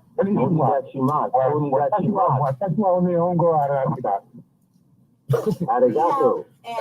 You beat me to it, Anchor Man. I was gonna say arigato. And speak pig language, English and Spanish. Arigato. I speak pig language, English and Spanish. Oh, sorry. Right. Hey, I can't barely hear them. See, they're sleeping on us, man. They don't know the frontline campaign. We got the sword with it. Oh, we call them the sword, General Perry. I don't even think we can be The heard. frontline campaign is just producing nothing but greatness. Currently. Frontline campaign. Us. Yep, frontline campaign. That's us. So we got all kinds of motherfuckers. Paris, you know, Paris got a bachelor's in what is it? Criminology and criminal justice. Criminology. He got a bachelor's in that shit. Right on. The bad motherfucker. I was in a lot of his classes. We were in the politics class, sociology. Were you in sociology? Too? Every time I turn around, I'm in the class with the motherfucker. I was like, Paris, what the fuck you doing here? I just imagine Ramel in the back laughing the whole time. I think Paris was even in my public speaking class. Yep. Paris was stalking. Yeah. You were stalking him. That was a crazy ass class, man. I'm jealous that y'all got to go to school. I didn't get. I was one of those. I can't even use broad and ambiguous terms. I was denied. Hold up, Paris, were you there when I DJ'd the Cinco de Mayo? That was back in the 2000s, Ramel. Yeah, that was 2011, 2010 when I DJ'd. Oh. I think Ramel would be like laughing in class. Yeah, I graduated in 2012. Yeah. Hey, it was so many motherfucking people at that motherfucking Cinco de Mayo. It was man, that was like a mass swamp of motherfuckers. You couldn't get in that bitch. No, it was packed. So yeah, my name was on the header. I was the main name on the bitch. I was so proud of myself. When they put it on the banner at the Tivoli, I told them, yo, I gotta hold on to it. I kept that motherfucker for years. Somebody stole it from me. Yeah. Mm-hmm. Yeah, it's all good. But yeah. But anyway, getting back to topic. Go ahead, General Paris. My bad. I took this down memory lane. Straight down memory lane. I feel like you were majorly impressed. Y'all got to go and have the process of school. Man, it's impressive. But at the same time, I don't want that school debt. Yeah. Yeah, well, you up, all that matters is that you're up to code. You got an advantage over everybody. Mm-hmm. Yeah, I know how to read. I just go get books. You got a Paris education firsthand. Yeah, I did. Revolutionary politics, RPG, Revolutionary Black Guerrillas, Red, Black, and Green. You know what I mean? Yep. Shout out to all the fallen soldiers. Man, if it wasn't for y'all, I would be so tight. All right, so here we go. Daniel Penny, that bastard that killed Jordan Neely. Lisa Cabrera is going to give us the rundown.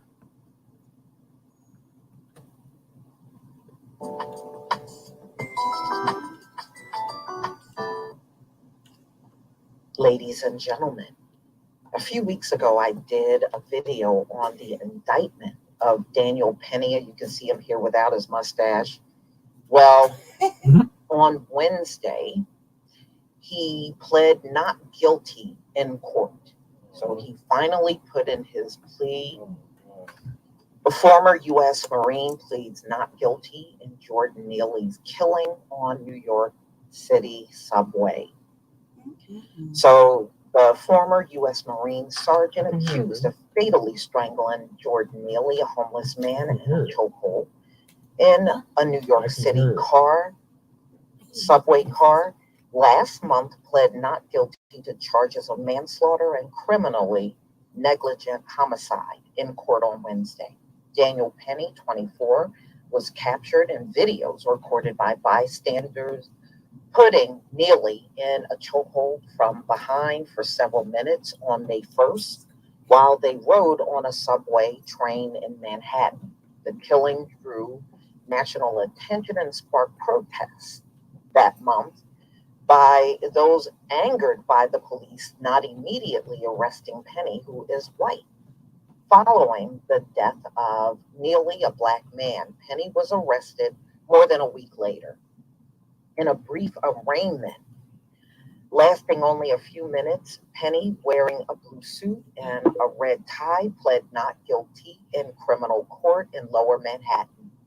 The former Marine, who had been released on a $100,000 bond earlier, he was told to return to court on October 25th for a pre-trial hearing.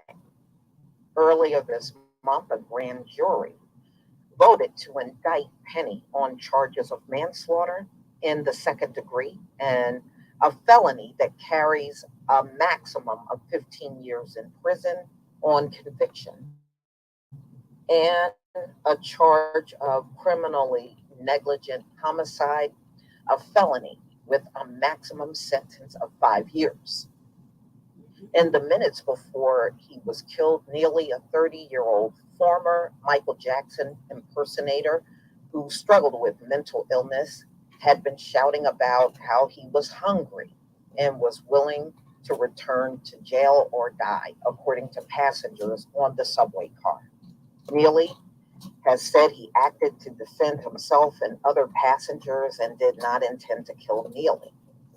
Speaking to reporters outside the courthouse after the hearing, one of Penny's defense attorneys, Thomas Kenneth, said he believed New York jurors would be sympathetic to his client. There is not a living, breathing soul in Manhattan that has not experienced a variation of what not only Mr. Penny but other individuals experienced on the subway car, Kenneth said. Protesters decried Penny as a vigilante and characterized Neely's death as a lynching. Some conservatives have hailed, we saw the fundraisers, and ultimately they had raised nearly $3 million for his legal defense in a crowdfunding. So Dante Mills, a lawyer representing Neely's family, addressed those supporters in his remarks outside of the courthouse. For everyone who thought donating $3 million would somehow make this go away or buy his pass, it's not going to happen. Mills told the reporter, you can ask for a refund. So police questioned Penny on the day Neely died. They're still rolling though. What up, Ellie? Technical difficulty.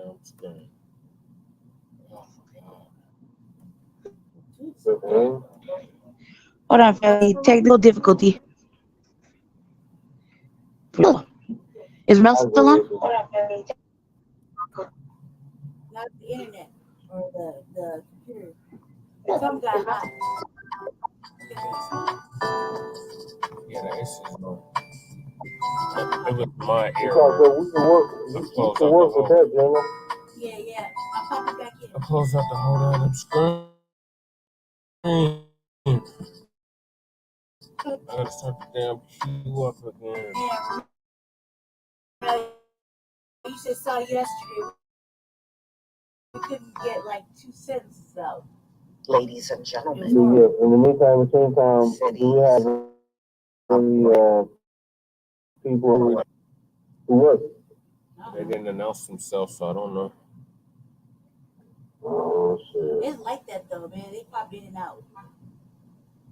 That's probably the stage. Remember that one stage we had on that stage, Jenna? Uncle 15 Clifford, years in prison Agent Clifford. on Yeah, conviction Clifford. Agent and Clifford. a charge of criminally negligent homicide, Well, now I'm a ready for felony city council. with a maximum sentence of 5 years. In the minutes before he was killed, Neely, a 30-year-old former Michael Jackson That's a whole impersonator RDA. who struggled with mental illness, had been shouting about how he was hungry and was willing to return to jail or die, according to passengers on the subway car. However, Neely has said he acted to defend himself and other passengers and did not intend to kill Neely. Speaking to reporters outside the courthouse after the hearing, one of Penny's defense attorneys, who is it? Thomas Kenneth, said he believed New York jurors would be sympathetic to his client. There is not a living, breathing soul in Manhattan that has not experienced a variation of what not only Mr. Penny but other individuals experience on the subway car, Kenneth said. Protesters decried Penny as a vigilante and characterized Neely's death as a lynching. Some conservatives have hailed, we saw the fundraisers, and ultimately they had raised nearly $3 million for his legal defense in a crowdfunding. So Dante Mills, a lawyer representing Neely's family, addressed those supporters in his remarks outside of the courthouse. For everyone who thought donating $3 million would somehow make this go away or buy his pass, it's not going to happen. Mills told the reporter, you can ask for a refund. So police questioned Penny on the day Neely died, but the former Marine would not be arrested and made an initial court appearance for the first time 11 days later after the killing. Right. Witnesses have said Neely did not physically threaten or attack anyone before Penny grabbed him. His killing renewed debate about the gaps in the city system for homeless and mentally ill New Yorkers. Neely had been in and out of the city's homeless shelters in recent years. His relatives said his mental health worsened dramatically after his mother was murdered when he was a teenager.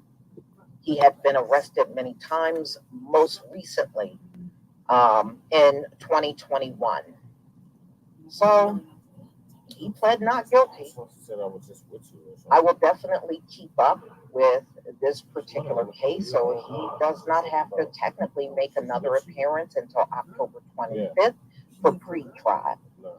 So y'all, please tell me what you think about this video. Please leave your comment and subscribe. Don't forget to hit on the notification bell, and I'll see you on the next video. Peace, family.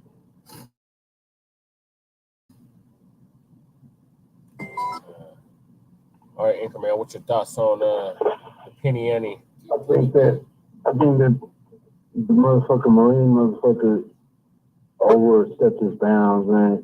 He didn't need to choke his windpipe. If he was in threat, he could have just went for the vein on the side of his neck, and the man would still be here right now. He just would have passed out. That would have been a safer hold. And if he really knew what he was, he obviously knew what he was doing. He wanted to kill that man. Now, and it seems to me that they're making it acceptable to kill black people just because, the first chance they get, the first opportunity they get to kill a black man, they're gonna do it. Because obviously he knows how to choke people. So if he does, he probably knew to go for the vein on the side of the neck and just make him pass out where the man would still be alive. And I just think it's sad that the brother had to go through that. I relate to the what's the name of the Michael Jackson impersonator brother again? Jordan Neely. Yeah, Neely.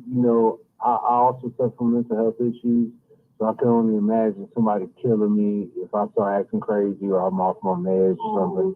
And I feel that mental health awareness is something we need to be competent about and really look at as black people. And I think that it's a messed up situation. I think that person abused the brother Neely, and that was it. That's all I got to say. All right, okay, yeah, I agree with you. That's why Master P got your book, Ramel. He was doing that too, spreading awareness. He is on a whole tour across the country spreading awareness. So yeah, we're definitely on board with you with that.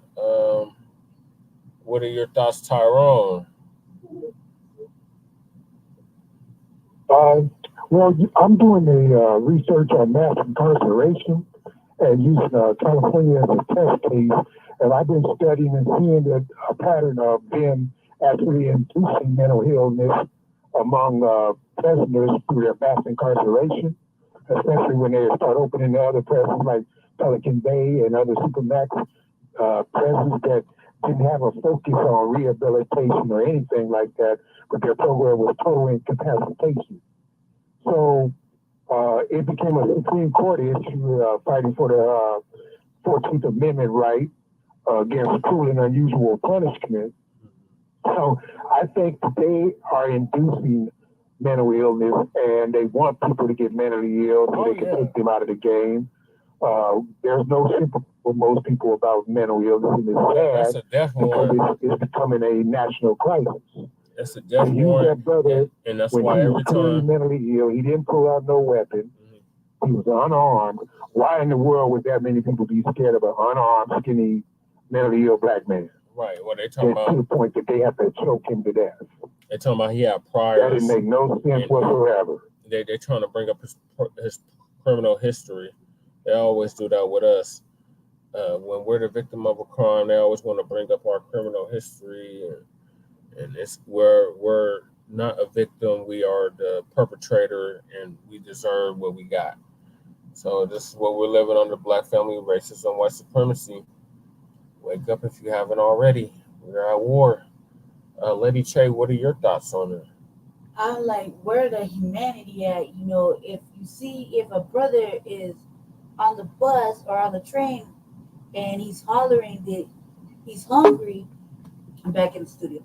He's hollering that he's hungry. You know, where's the humanity? Like, throw something from your lunch or something. You know what I mean?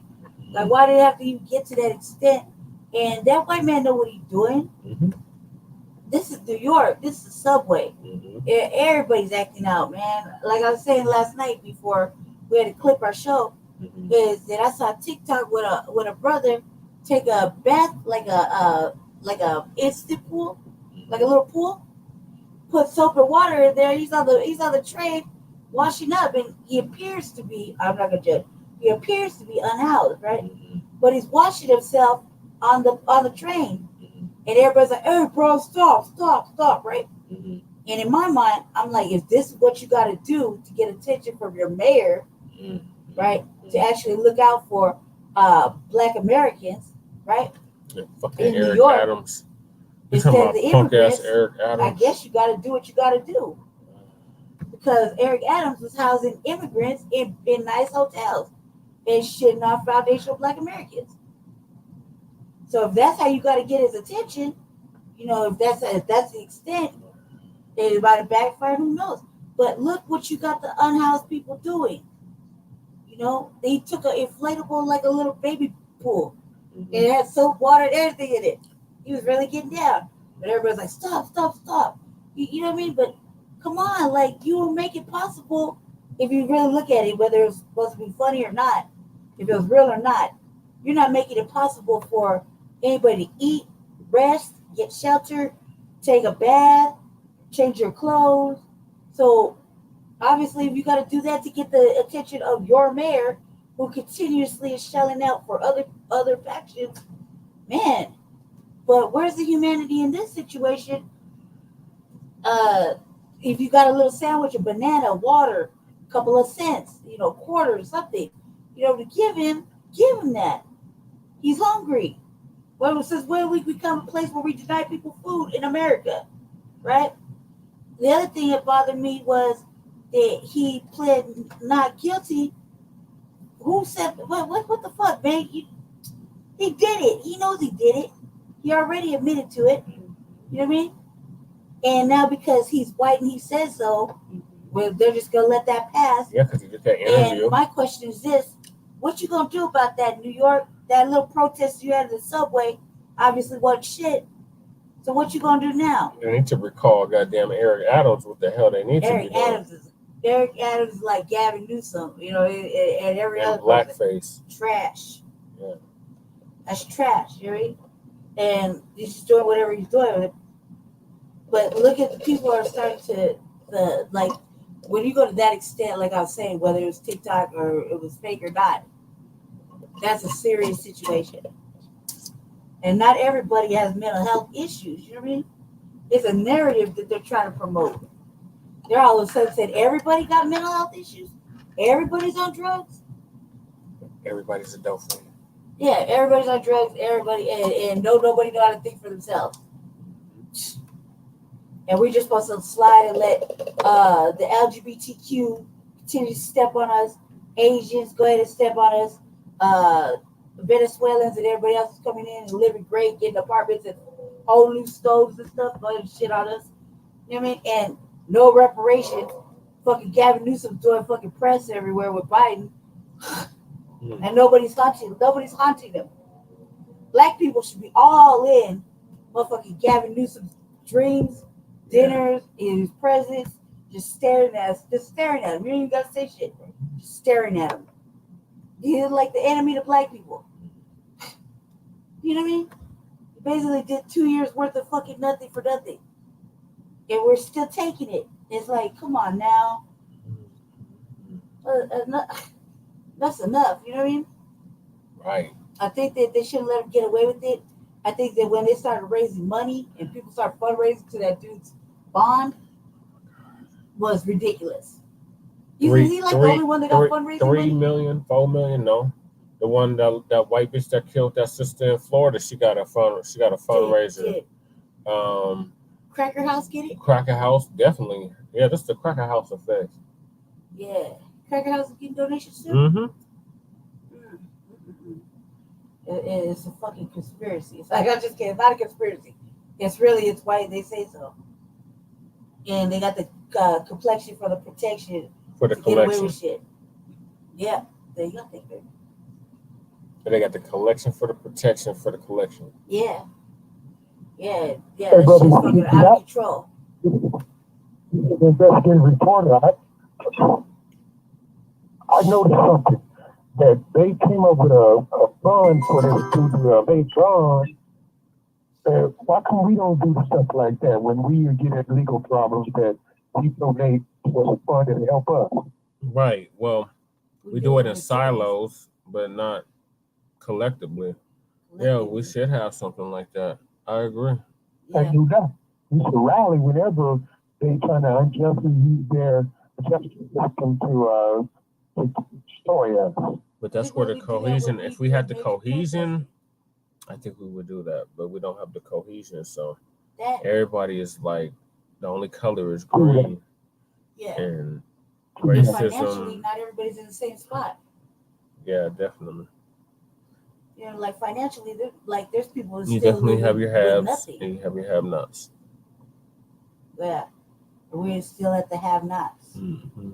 And at this point, the way the shit's working, we can't fix it if we really wanted to, because they're making big boy steps real quickly, and they're just showing their ass. Like, they're not even trying to hide things anymore.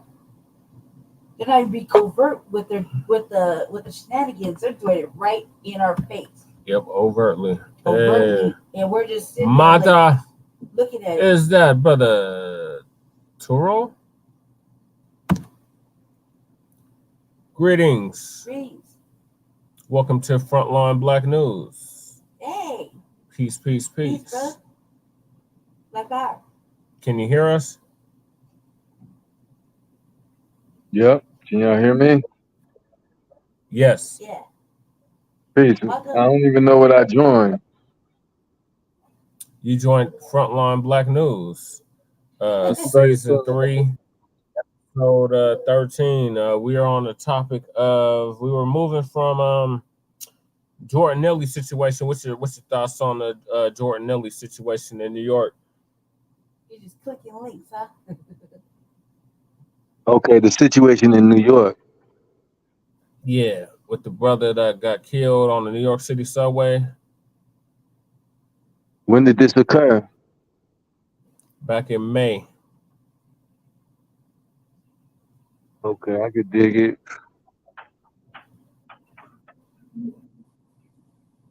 Yeah, so they did a whole fundraiser for him, and he pled not guilty. So we just got done discussing that. And now we're moving on to the Ralph Yurl case. Live with speaking on the brother I'm in New York on the subway. So I'm live for the first time, part of a stream. I just got company, y'all, so I'm just telling what I'm doing. Oh yeah. Shout out to the company. Make sure y'all like and subscribe to the Frontline Black News. It's Bacchus Black Experience Enhanced on YouTube, Twitter, and Facebook. Yeah, and check out Blizzard to God on YouTube. Mixtape. And we got the anchor man, Ramel Understanding, who's a prisoner in the Carl State Mental Hospital, and the investigative journalist or investigative reporter Tyrone on the line. Come on, brother. You know where you were jumping in on, right? Hey, brother. Nah, I think I kind of sprung it on him. But he was supposed to come on a previous show. So this is a redo because the last one we were having serious technical difficulties. Brother Master, is that what you want to go by? I was just putting in anything, but I'm a master at all that I do. So, and I feel y'all are too. You know what I'm saying? If we touch it, we master it. That's our spirits. But I made that up as I came into it because they asked for a name. Oh, okay, got you. Oh. All right, But so here we go. beings, we have infinite names or identities, if you will. Correct? Yeah, that's how it's gonna show up on the screen. Okay, no doubt. We'll deal with master for now. Oh yeah, you go by was it Tulo on Facebook? Oh, it's TUTU 22. Yeah, That's my that's my birthright. That's the name given to me by my godparents from Ghana. And Osei Tutu is the founder and first king of the Ashanti. So I'm named after Osei Tutu and his high priest of Kumfu Onache. Okay, I can dig it. Well, I'm named after Kwame Nkrumah. Ashe, I got the autobiography right here. No doubt. Ashe. All right, so we're on to the Ralph Yurl case. So the brother, there was a young man out of Kansas City who was looking for his brothers one day, and he ended up stumbling on the wrong house, and the suspected white supremacist shot him through the door and damn near killed him. And now he's talking about forgive on Good Morning America. So we're going to play the video from Lisa Cabrera. Shout out to Lisa Cabrera and the whole new black media. Very much so. She's going to give us her commentary, then we're going to discuss that.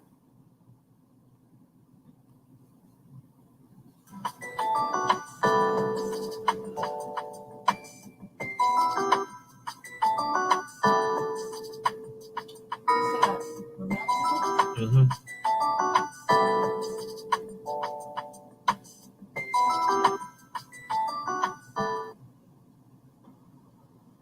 Ladies and gentlemen, Ralph Yurl did an exclusive interview on Good Morning America. And yes, you see Robin Roberts there. And, you know, we all know what happened to him. He rung the doorbell at the wrong house and he was shot in the head.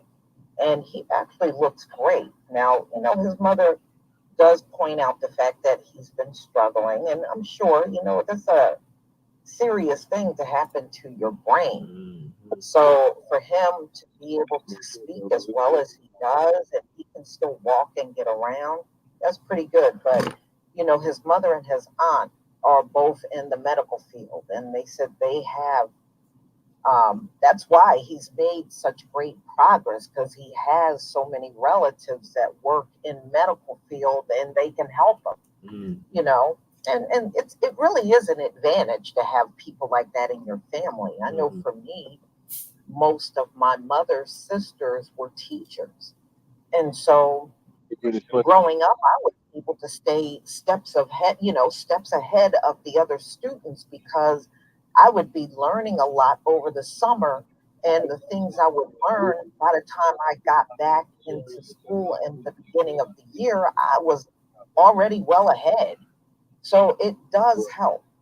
So I'm glad he's have that kind of assistance Brother in his Tutu. family. But I'm going to go ahead and show you an interview, and I'll be right back with the rest of the commentary. Exchange for he shot you? He only said 5 words. Don't come here ever again. There are a lot of things that are going on inside my head aren't normal. I've been having headaches, trouble with sleep, and sometimes my mind is just foggy. Like, I can't concentrate on the things that would be easy for me to do. His mother also saying, we are looking at a child who took the SAT when he was in the 8th grade. She also talked about how his brain has slowed. I remember when we all learned that the teen was released from the hospital and everyone was saying, oh, it's so remarkable. But it's important to underscore, he went home to a family of healthcare providers, including his mother and his aunt, who have been able to care for him and help in this recovery process. Okay, so, he sounds good, but, we also know he's struggling, and I hope he can get through those struggles with the help of his family, of course.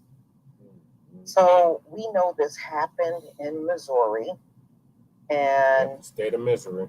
He was 16 at the time, and this was really something that never should have happened. Right. It is not a crime to go to the wrong house. Right.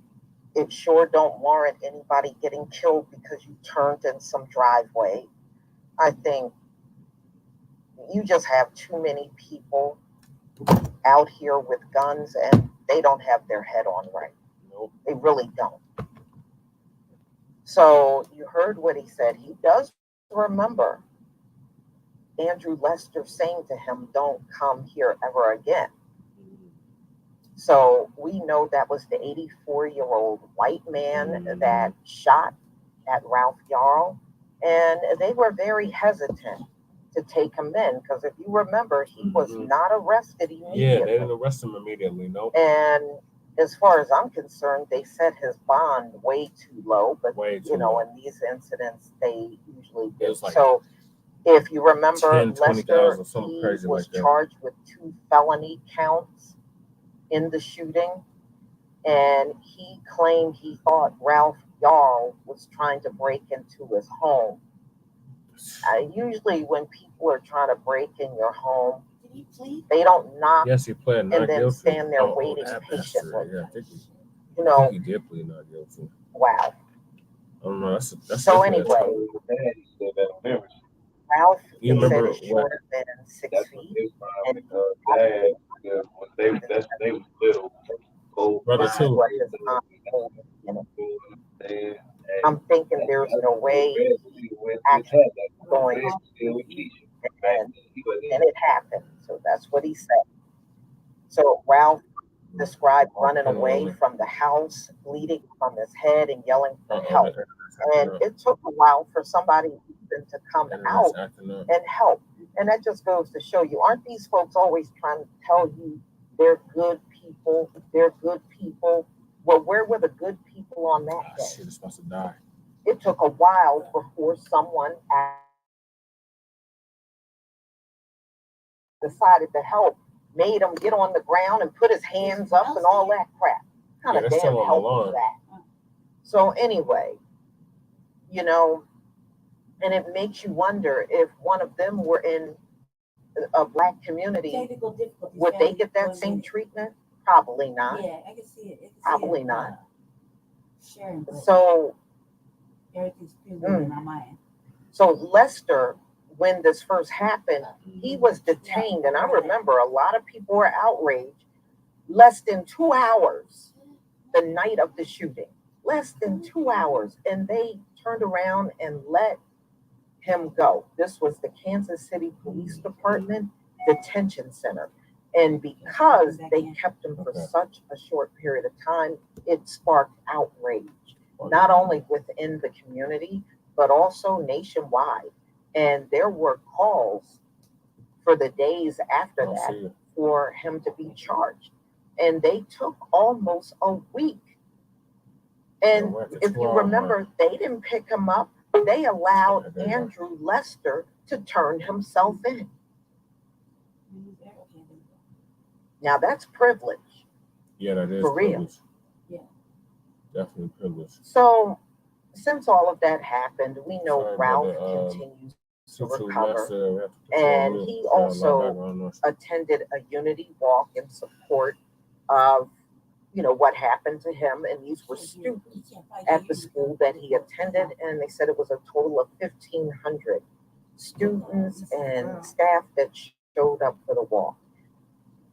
The conditions of Lester's bond, remember, they set it at $200,000, which I feel even now it's still way too low for what he did. He tried to murder $1 million plus. this child.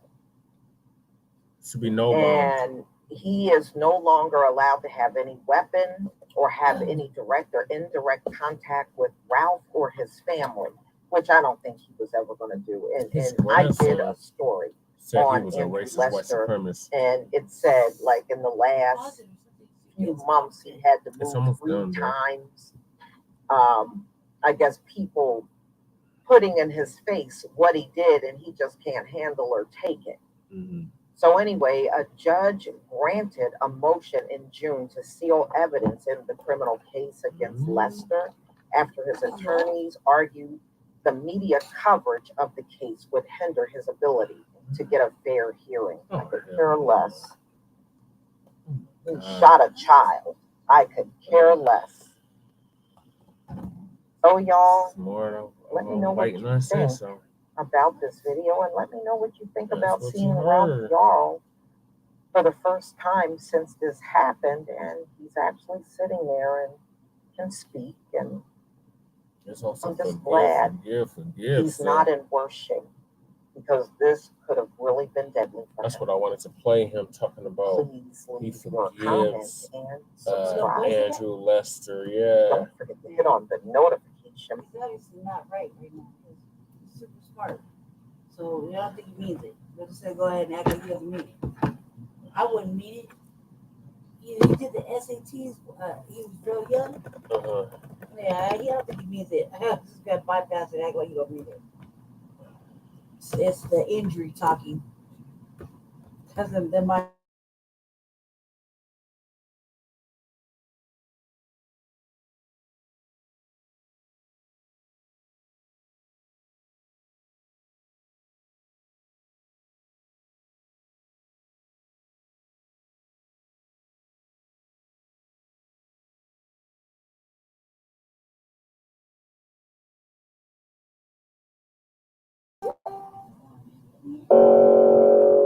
Oh, yeah. Yeah, we're still on the line, but yeah, we're still here. Okay. Now, is your other guest still online? Should be. I didn't remove him. I just muted him because he had a lot of background noise. But Oh, yeah, I was going to say this mentality. Oh. you got unmute your guest. Oh. I think he's trying to talk or something.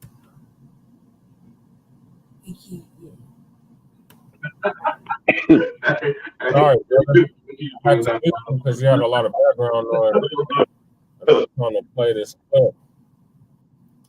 You able to hear the clip? 2-2. Oh, I can't get that right now. I hear you talking about hearing that now. Connections acting up, Lady Shay. Hold it down. Can you hear us, brother? No, clip. It's on the platform with us. Can you hear us? Yeah, I hear you. Okay. Is he on mute?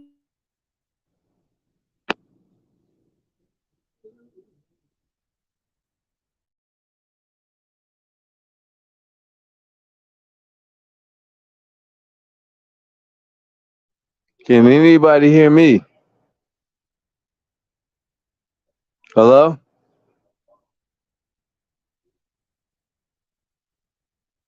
Can anybody hear me?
Jeff, can you hear me? Sorry, Can y'all hear me? Master. Yes, yes. We got disconnected. The damn internet. I apologize about that. Technical difficulties. But Can we're anybody back. see me or hear me? Yes. Yes. Yes. We can see you. Yes. Okay. So I kind of got to come close to the mic because I can't hear very well on this. I got my mic turned all the way up on my phone, but I'm trying to build and see what we own. This is my first time. Okay. Yeah. Were you able to hear the audio? Clip? Did you hear the clip? Okay, I got my audio. I can hear you, brother. Were you able to hear the clip? It's the internet again. The internet's acting up. I just can't. Yes, I can hear you, can't. brother. Do you have? I can't hear the discussion. Like, okay. Do you have any headphones? You have like headphones.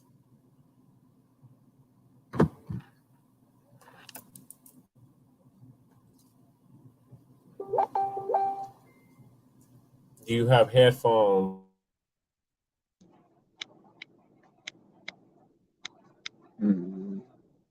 Shout out to the viewers. Everything If you got headphones, you can try to plug them in.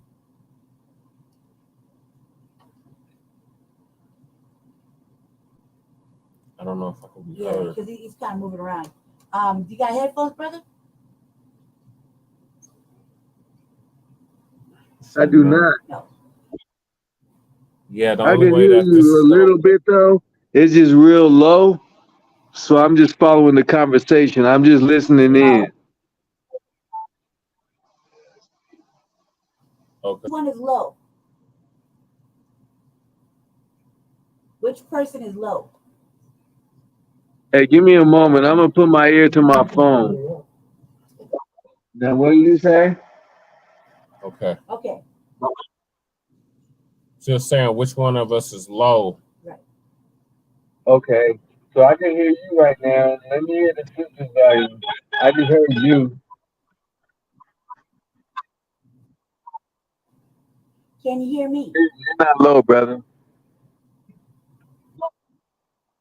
Okay. So I got to talk louder. Can you hear me now?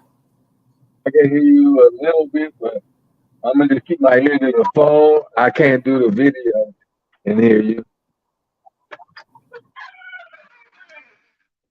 But I hear what you're talking about.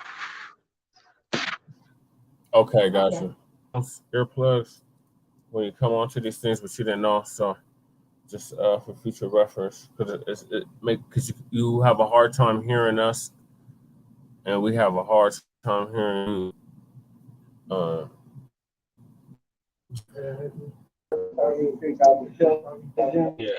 Yeah. Can you hear me now, sir?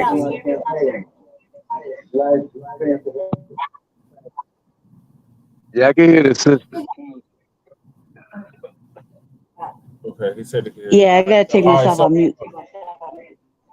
So, brother, what we do here is we discuss topics the topics tonight. And we're on the Ralph Yurl case. This wasn't really supposed to be like a building type show. It was actually a redo of a previous show that we did. And but we can definitely have that discussion because I remember that you wanted to have a discussion with me about reparations. Yeah.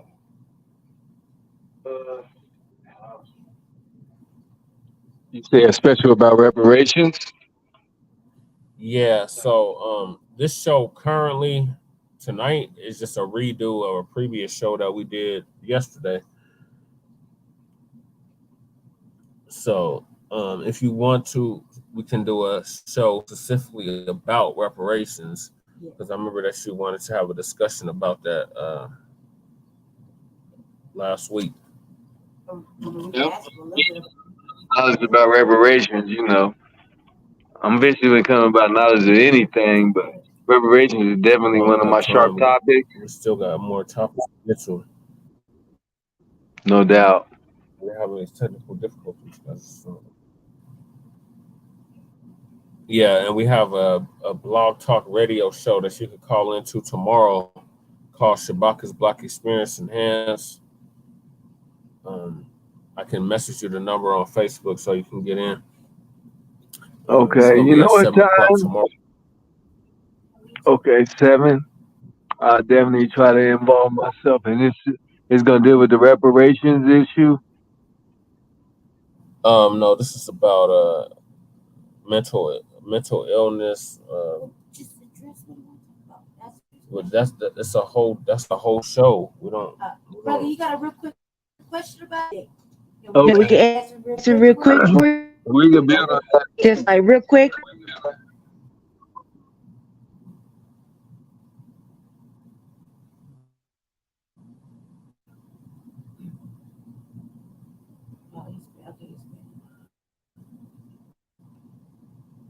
Internet, cause yeah, but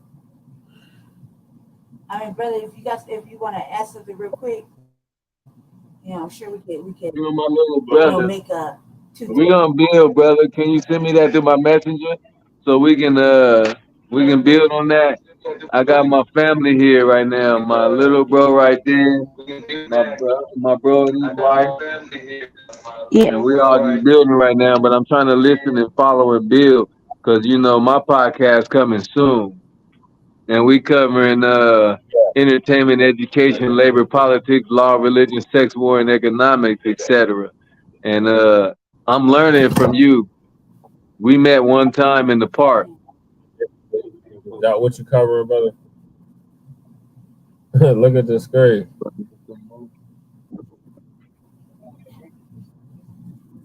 Maybe some burgers too.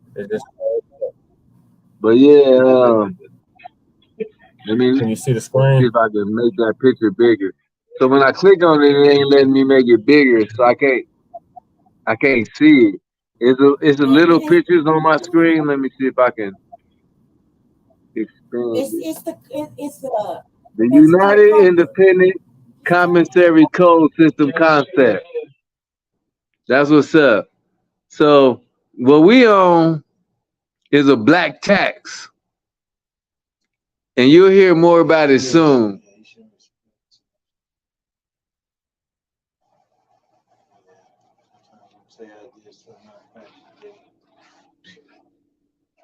Yeah, but we ain't trying to benefit or beat the system. Introduction is introduction. How are we gonna tell the people? Well, I'm gonna work with. That's what somebody asked me to see what I could do. But, that's not everything gonna work out with everybody, and everybody. Definitely though. No, you know, I definitely too. It might sound good, and someone might, but I'm a little different. I'm on the mic. Hey, on the live stream. Bloody hurt.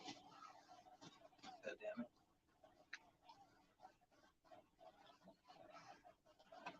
I hold my tongue for no man. I hold my tongue for no one.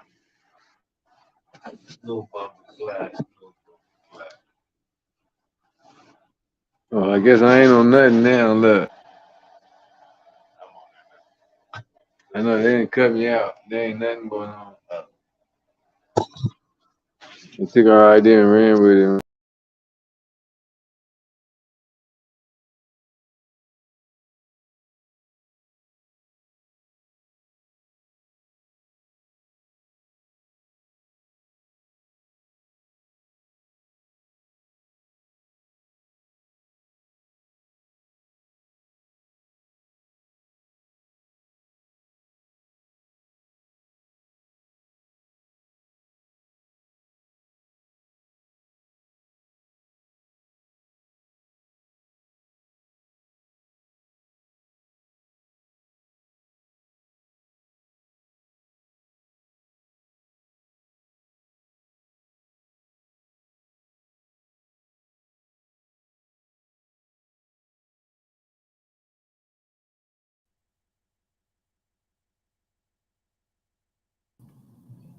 You what I said?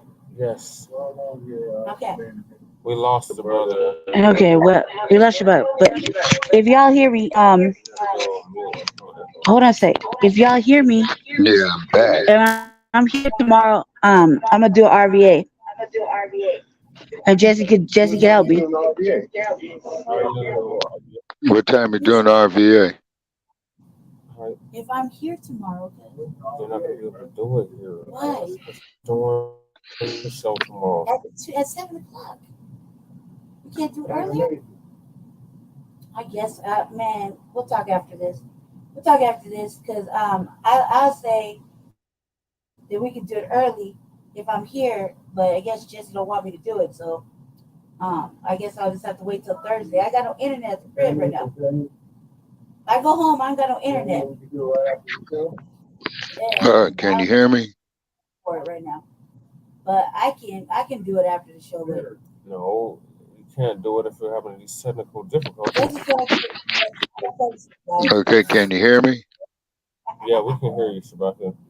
Okay, yeah, this phone overheated, man. I gotta get me another phone, man, because I'm ready to throw this damn thing in the trash. But I can't do it, man. Yeah, we had one of my Facebook friends jump on here trying to build, and I was like, Hey man, we still on the thing, but go ahead, Ramel. If I'm here and he lets me, I'll do an RVA. They can't hear Ramel. They can hear you. Who can hear me? You're muted. This is huge fucking right? Yeah. Bye, Tyrone. Peace, Tyrone.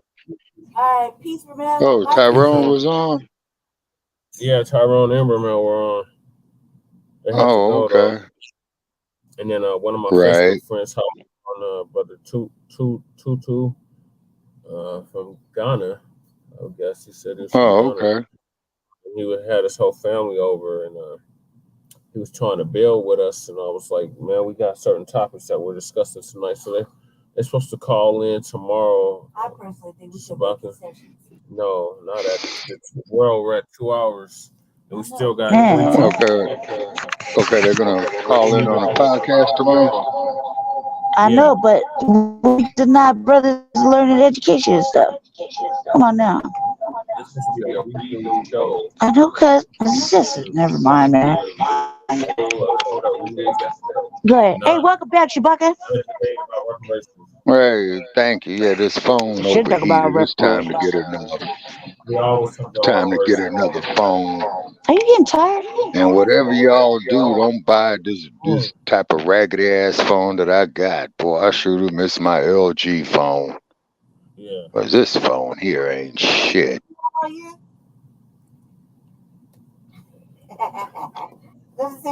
Yeah, what is this raggedy ass thing I got? I don't know, but what are your thoughts on Ralph Yurl Case, Shabaka?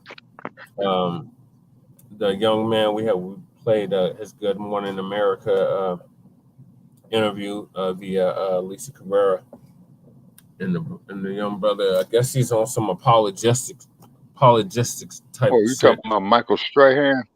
No, Ralph Yurl. No, not cool ass them. Not him. No, 16-year-old. No, the 16-year-old that knocked on the wrong door and got shot in the head by the Oh, white yeah. I read somewhere, man, where he quote unquote said on social media that quote unquote he's beyond hate. You see, now this is the part that kills me about this bullshit, okay? Is that they kill us, shoot us, and we're supposed to sit up there, scratch our ass when it don't. And say, oh yeah, Master Charlie, we love you so much, just beat me some more. You know what I'm saying? And that's pathetic. You know, that bastard should have been booked into the county jail, put on his county blues, walk the concrete, and face charges of attempted murder. You say? In a perfect world, Shabaka, but this is not a perfect world. Well, true that, brother. Yeah, true that, brother Che. You see, and that here just simply goes to show is that once again, you know, what our narrative is, the tangibles, you know, stop these coon ass black politicians who ain't doing shit, your Had Knocks, your Herschel Bars, your Uncle Tim Scott Coons, you see, you know, and it's got to be put out there, black family, that these clowns do not represent us, okay? Huh? Critters, Shabaka.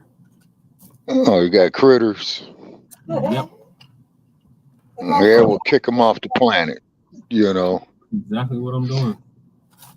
Yeah, you know, yeah, give them their swan song, you know what I'm saying? You know what I'm saying? You know, lousy bastards, you know.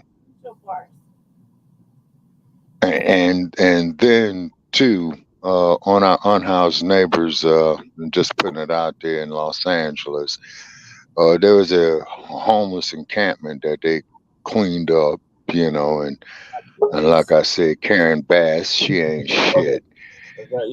And they just went there, you know, took all the people's personal possessions and things of that nature. Oh yeah. And took all their personal possessions and you know, and it's pretty much is at the city of LA, just like the city of Denver, you know, just like these other cities with these sorry black ass politicians who don't mean us any damn good. The first ones they fuck over is their own, you see. And the maafa is real when you see that. And the funny part about it is George Wallace, you know, old frog face himself. Now, segregation forever. Tomorrow. Yeah, exactly. Yeah, exactly. You know, and they want us to sit up here and forget, you know, these atrocities that have been committed against us. And then too, do this. So yeah, thank you you for know, joining us. We appreciate it. Even his you know, with that ass scratching, with that ass scratching philosophy. Goddamn, the grandson outed him out. I gotta remind the folks of this, of our people of this. His grandson, Andrew Lester's grandson, called out his. That's what Don Lemonade was still on CNN. Oh yeah, Don Lemonade, yeah. Good morning to you. So what is your reaction? What was your reaction when you heard that your grandfather shot Ralph Yurl for ringing his doorbell? Like that ain't my grandfather. I was disgusted. I thought it was terrible. Myself and my family stand with Ralph Yurl and seeking justice. This is a horrible tragedy. It never should have happened. Folks are going to want to know, why are you speaking out and apparently against your grandfather? It's the right thing to do. This country happens over and over again where people get away with killing unarmed, innocent black people. And I would have had the same energy from any other case like I've had over and over again in this country, like I said. But so it's the right thing to do. And people need to speak out and not make any excuses for this kind of behavior and this violence. She said for killing innocent black people. The prosecutor in this case has suggested that there was a racial component to it. Do you believe your grandfather is racist? I believe he holds racist tendencies. Racist. Why do you say that? He's just a stock American Christian male. Older, you know, that's just how they are. It's the conspiracies and weird random racist things they say out sound, and it doesn't make sense, but they're just scared. Now, listen, you're You generalizing. damn right they scared. As well as they should be scared. Look at the shit that they did. And you can only kick a dog so many times. People of that generation are caught up in this 24-hour news cycle of fear and paranoia perpetuated by some other news stations, and he was fully into that, sit and watch Fox News all day, every day, blaring in his living room. And I think that stuff really kind of reinforces Fox News. negative view of minority groups. And Well, that explains everything. people to be racist, but it reinforces and galvanizes racist people. But here's the part that kills me, black family. Wrong, If these white folks hate us so damn bad, then why do they want to have? They women want to have sex with black men, and they men want to have sex with black women, but we so damn bad. They induce like what? No idea. That's right. A lot of it was the It's like the kind devil, of QAnon level conspiracies about election dying, and then they got really weird with some Fauci dogs. Now, how come they ain't got this motherfucker in a set of handcuffs and his county blues on? Couldn't handle being pushed back on. At a certain point, we kind of lost touch. But they didn't even arrest him the first time. Right. Yeah, that's sad. Media and the black grassroots in Kansas City, shout out to y'all, to get this bastard charged with anything. Right. Yeah. And just like that sack of shit there in New York City, that damn Marine, you know, that killed Mr. Yeah. That was, we had just talked about it before. Yeah.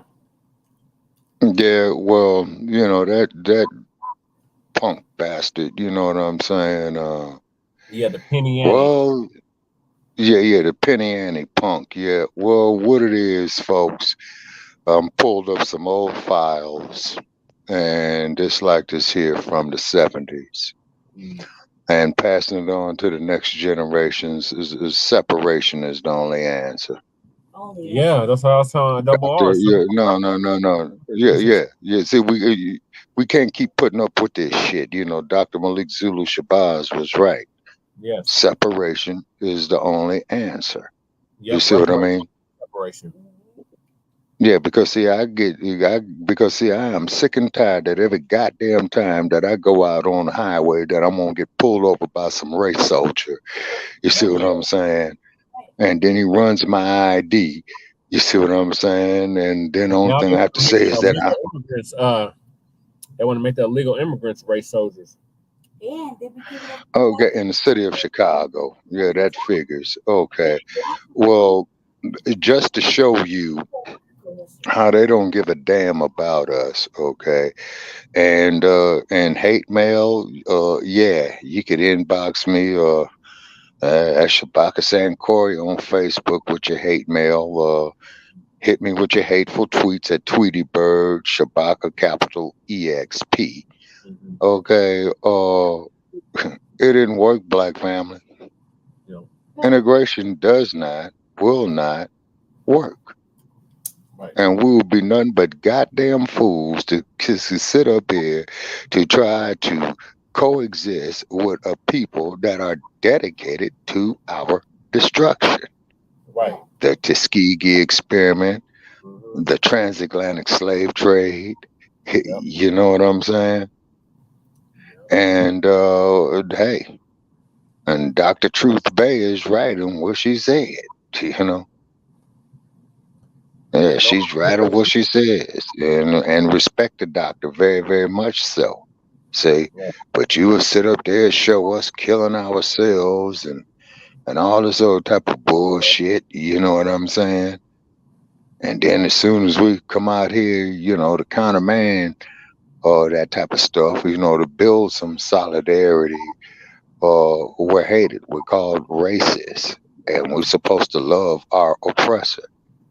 to quote the words of Tupac's auntie, and it is as follows. Never in the history of the world has any people got their liberation by appealing to the moral consciousness of the oppressor. They don't have no moral compass. We're dealing with savages and barbarians. But here is yeah. A Kansas City teenager is opening up about the day he was shot in the head after knocking on the wrong door while trying to pick up his siblings. ABC's Rita Roy has more on Ralph Yurl's remarkable recovery. Well, it's been about 10 weeks since Ralph Yurl was shot. Miraculously, he's made a full physical recovery, but he says he is still coping with the mental and emotional trauma of it all. His family hoping to see justice served. I kind of feel the same. For the first time, Kansas City teen Ralph Yurl opening up publicly about the terrifying moments he was shot when he mistakenly showed up at the wrong house back in April. As far as I know, I didn't know their family at all. Like, I had never even seen their friends or their parents before, so maybe it was their house. The 17-year-old says he was trying to pick up his younger brothers from their friend's house, accidentally going to Northeast 115th Street instead of Northeast 115th Terrace. I hear the door open. I see this old man, and I'm assuming, oh, this must be like their grandpa. And then he pulls out his gun. And I'm like, whoa. So I like back up. He points it at me. So I kind of like brace and turn my head. Before that, I'm thinking, there's no way he's going to shoot, right? But police say 84-year-old Andrew Lester did pull the trigger twice, shooting Ralph in the head and arm. Before I know it, I'm running away, shouting, help me, help me. I was bleeding from my head. I was like, how is this possible? Were there any words that were exchanged before he shot you? Now, what has Uncle Tim Scott got to say about this case? The shooting sparking protests in the streets. It took 4 days for police to file first-degree assault charges. 10 weeks later, Ralph has made a full physical recovery, but he's still processing the trauma. There are a lot of things that are going on. Knocked on his door. That's what he was saying. I've been having headaches. Oh Lord, there's Lee Merritt. Oh, there's Ralph definitely a focused check on coming doing for the them. things he enjoys, like playing the clarinet. No wonder it's The alleged shooter who pled not guilty remains out on bond, telling investigators he thought Ralph was a burglar in New York. Oh my God, he was a burglar. Really? Thought he was a burglar. Now, any motherfucker knows who grew up in the inner city, man, that a goddamn burglar is not gonna knock on your front door. You know what I mean? You see, that's asinine. Right. That ain't even a legitimate defense. That's asinine. Cameras everywhere now. Like that is asinine. I'm coming through the backyard. You know what I mean? Right. I mean, if somebody, I'm not going to doorway, someone can see me. I mean, this is, oh man, this is insane. Yeah, but you know, Shabaka, like, check this.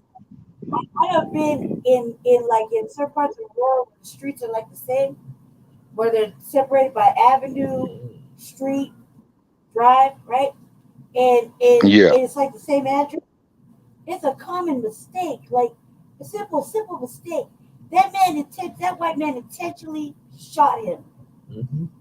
Yeah, exactly. He was just using that there as an excuse. Yeah. Okay, here it is. And then people didn't want to help him.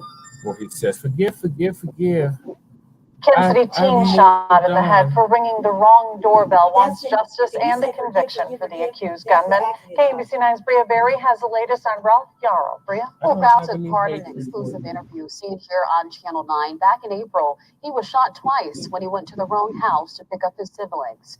He told Robin Roberts in Good Morning America that the shooter, Andrew Lester, told him don't ever come here again. What is justice to you in this case? Justice is just the rule of the law, regardless of race, ethnicity, and age. He should be convicted for the crimes that he made. I am past having that is what our society is made of. Trust in each other There's and a check. They're getting it back. reassurance that we can coexist together in harmony. Lester is out on bond. He cannot have a Oh, weapon. young man, you need to listen to Shabaka's Black Experience Enhanced for the last 7 Judges years. granted the motion to seal evidence in the criminal case. Lester's attorneys argued the media coverage would hinder his ability to get a fair hearing. He's non-FBA. I think his family from the camera roll. Good Lord, Lord, Lord. I can forgive you for shooting me in the head. I mean, It's gotta Hell be the no. accident talking. You'll never give this Really? for It's gotta shit be me the in the accident fucking talking. head because I went to the He's just a wrong little boy. door looking for Remember my that. brothers. Yeah, he's just a little boy. It's gotta be the accident talking and peer pressure from the family. I don't think he means It's it. Lee Merritt. They're getting a damn check. Yeah, but I'm saying he probably don't mean it. It's the accident talking. You know what I mean? Like I that was think an it's accident. Lee Merritt talking. Yeah, damn right it is. And Robert Roberts old weird ass. Lee Merritt ain't no better than Crump. Right. Every time you see them two, you already know Them the fix is motherfuckers in. racking up major flyer miles on black atrocities. They're going to hell. For real. Every time something happens, every day, one of them are in the news. In different parts of wherever. They are racking up major flyer miles that are going to lead them right to hell. Like, just take your plane to hell. Oh my God. What are your thoughts on what we just watched, Shabaka? oh, it's sickening, man. You know what I'm saying? It's very, very sickening. And what's so sickening about it is that, you know, this is the norm. You know, it's the norm. Yeah, it's the friggin' norm. You know what I mean? Yeah, you know, you kill us and we supposed to sit up there and scratch our ass when don't nothing, when it don't itch. Sit up there, you know, I mean, man. We're supposed to suffer peacefully. Yeah, exactly. Hopes and prayers to that. hey, real shit, Shabaka. Everybody who's doing all this, who makes any kind of profit or the ambulance chasers. Anything on the ambulance chasers is just as bad as white supremacy. You talk about the ambulance chasers. Yes. I'm gonna say that's not just them though. We're not just talking about them. We're talking about the media. That's part of the ambulance chasers. But yeah. There's like another one floating around. They need a third. You know, ever since fucking God, what is his name? He turned really light skinned. He used to wear I can't fucking think of his name. That's Sammy Sosa. No. Activist. Older activist. Oh. Used to be pudgy. Oh, Al Sharpton. Al Sharpton. There you go. Thank you, bro. Hey, man, I was struggling right there with Al Sharpton. He got majorly light skinned. And majorly skinny. Majorly light skinned, majorly skinny, and he dances still. I mean, he's horrible. Like, them three right there. Yeah.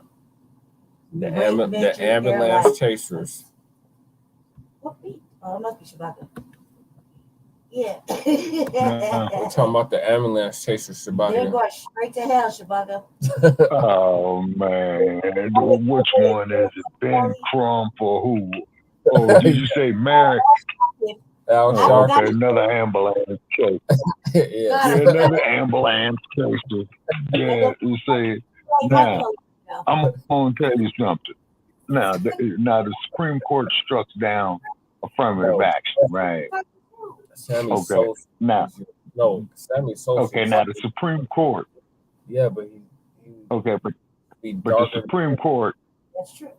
These judges, okay, now as you know, Brother Paris, okay, when you go to court, right, it's the Supreme Court, appellate court, criminal court, civil court, the district attorney, the prison deliverer, you know, or the public defender, right? Or the one that overcharges you. All these individuals are lawyers. Yeah. Yeah, the public pretender, the prison deliverer. Okay, all of these individuals are lawyers. Okay, all of them got a doctor of jurisprudence. You see what I'm saying? Yeah, they So all now, got you mean to tell me, yes, sir. Now, you mean to tell me that just due to the fraternity, just like with police officers, you know, where they got that fraternal order, right? Okay. Just on that alone, yeah, they got a camaraderie amongst themselves. You see what I'm saying? They got a camaraderie amongst themselves. Okay. So of course they're gonna go up there with this bullshit. Now, the only attorney that I've seen in my lifetime, okay, of the 50 plus years, thank you. Okay. Thank you, sir. You took the words right out my mouth. And the thing is about Johnny Cochran is that he did take a lot of cases pro bono. Okay. But I was going to be like the next. elders, I could still be the next Johnny Cochran. But yeah, I wanted to be the next Johnny Cochran. That's originally what I was. No, you're still young enough to do it. Okay, but hold on, Brother Paris. You already got the bachelor's degree, man. All you got to do is another 4 years, man. You could do it by the time you're 45. You see what I'm saying? Seriously. Yep. You know what I'm saying? It's because. Okay. So I can solve all kinds of it. You want to be a criminal defense lawyer? Yeah, hell yeah. He didn't do it. Yeah. Listen. Yeah. And then on top of it as well too is that and at the historically black colleges and universities, you see, you know, you got a lot of our people there who are getting educated and rightfully educated and what have you. And this is why I said with them killing affirmative action, and if you're still alive, huh? Not anymore. Not anymore. No, and this because the school dead. Yeah, they killed affirmative action. Yeah, they killed affirmative action. You know, in all 50 states. Okay, that wasn't benefit us anyway. That's for white women. That was benefit white women and LGBTQ. Yeah, exactly. You see what I'm saying? Exactly. Okay, now just like with Gloria Steinem with her bullshit with the Women's Lib movement, and I've had, you know, sisters, you know, before my time. Yeah, the burn the who are very burn your bras and all of that. And I've had older sisters tell me that Gloria Steinem was full of shit, is because that did not apply to black women. You see what I'm saying? And as you had stated, Brother Che, that mainly benefited white women, is because they had set up their own minority class. I learned that from you, believe it or not. Don't believe nothing we say, y'all. Look it up. Yeah, look it up. Exactly. Yeah, do your research. Because we research our material, hey, and we really don't care if you like it or not. Okay? And like I said, and I would not be spending one dime in the state of Michigan. Okay, and I suggest that don't Florida, spend one dime or Florida. Don't do no business there. Don't do no business there on the internet. Don't go there to see Disney World. You can go to California and see Disneyland. Oh God! Don't go to Universal Studios, Florida. You can go to Hollywood and see the original Universal Studios. You see, and hit them where it hurts. Don't go to the and then I wanted, and I wanted to be known, okay, is that the panties of Florida, okay, the panties. He's a punk, okay. Yeah, he's a punk, okay. really is. Mhm. Because that's how he's going so hard. You know what I mean? Secretly, I think he really is digging the booty ass. You know what I mean? He probably does. Now, one thing about the dump, okay, as in human shit, I want to make that there perfectly clear, okay, is that he made Richard Nixon look like a Boy Scout, okay? Now, Tricky gets up there and says, I am not a crook, okay? But the dump, Stand up. but the dump is, yeah, but the dump is making it clear that he is a crook, and he does not give a damn if you think if he's a crook or not. So with the dump, as in human shit, he is stating how he honestly feels, okay? He's got all them classified documents, doing what the hell he wants, and he got it stored up in his bathroom down there at Mar-a-Lago, okay? He said that letter was He said that was a presidential privilege. And that was a personal letter from Kim Jong-un. Yeah, he said it's president. Okay, a personal letter from Kim Jong-un.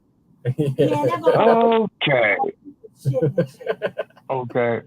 And then Joe Biden with his senile ass. You know what I'm saying?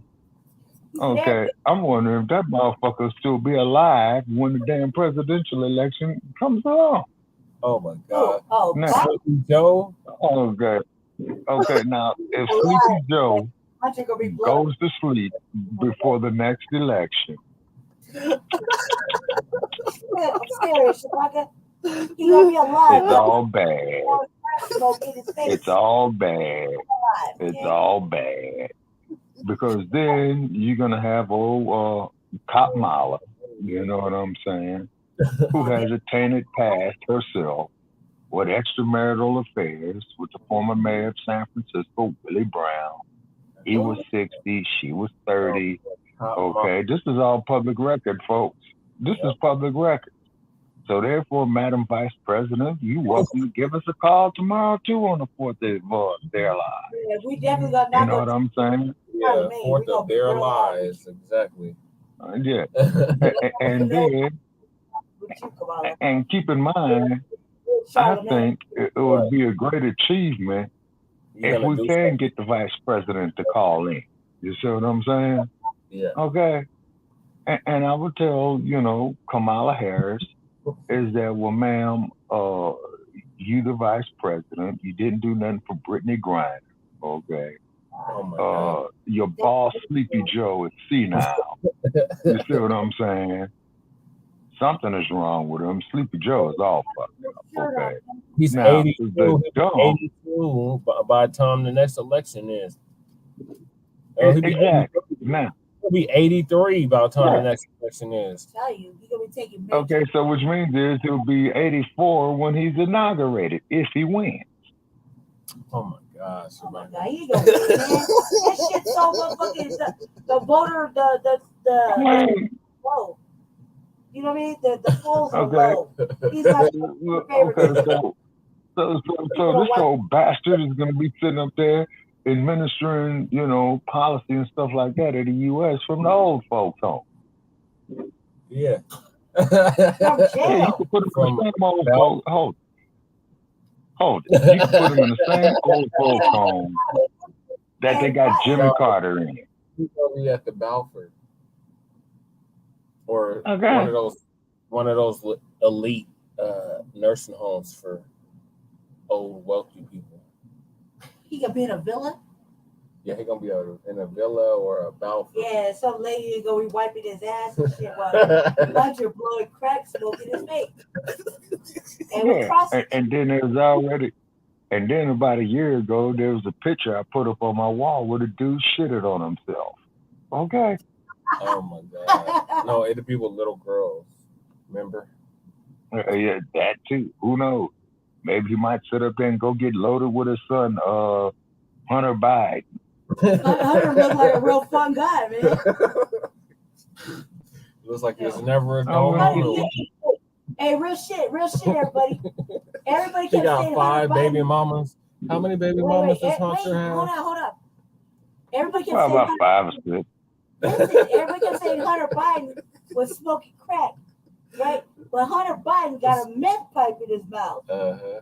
He's smoking You know what I crack mean? and He had a meth. picture He's with a meth speedballing. pipe. He's doing it all. Yeah, he's a real fun guy. He living his best life. Best life. Damn. Daddy's money, making all kind of fictitious moves and shit. with 5 baby mamas. Oh my God, who's gonna That he just have to pay child support to, or alimony to. Daddy paid child support. Now, see, people. Now, you see, all this here is hypocrisy that's slapping us in the face. Okay. Yeah. You got Stinky Bird over there. You got Tesla right there. Oh, Goosey Newsom. They got a law in California that after the year 2030, which is only 7 years, huh? Did you hear about the fight between the Musty Man and Zuckerberg? And Zuckerfuck? Yeah, they're supposed to fight. They had a fight. They're supposed to. Oh, yeah, who won? They have a fight, they're supposed to. They're setting it up. So, I mean, what they doing? They fighting an exhibition match. They're getting in the ring. Yeah, they're going to hit each other with powder puffs or what? Nah, I guess Zuckerberg over there, Mr. MMA, you know, and motherfucking old white Brady Lund is a motherfucker from South Africa. Maybe he'll just, you know, do some other shit. Who knows? Okay. Well, if I had to pick a winner on that fight, I'm going to have to go with Zuckerberg because later for the board. Well, the board is like 600, 200 or something pounds. I'm going to say it's going to be the referee. Is 5'7" and like 150 pounds. That's for charity. Okay, well, that won't even be a fair match. Right. That was the back out play. They're trying to talk about weight. That's height. not even a fair match. Nah. Well, you got to look at weight. Okay, but the determining factor. Oh my God. Okay, but the first factor that they go on is weight. Okay, that's the first factor is weight. Okay, and the height and the reach and all that is insignificant. But the main thing is the weight. Okay, now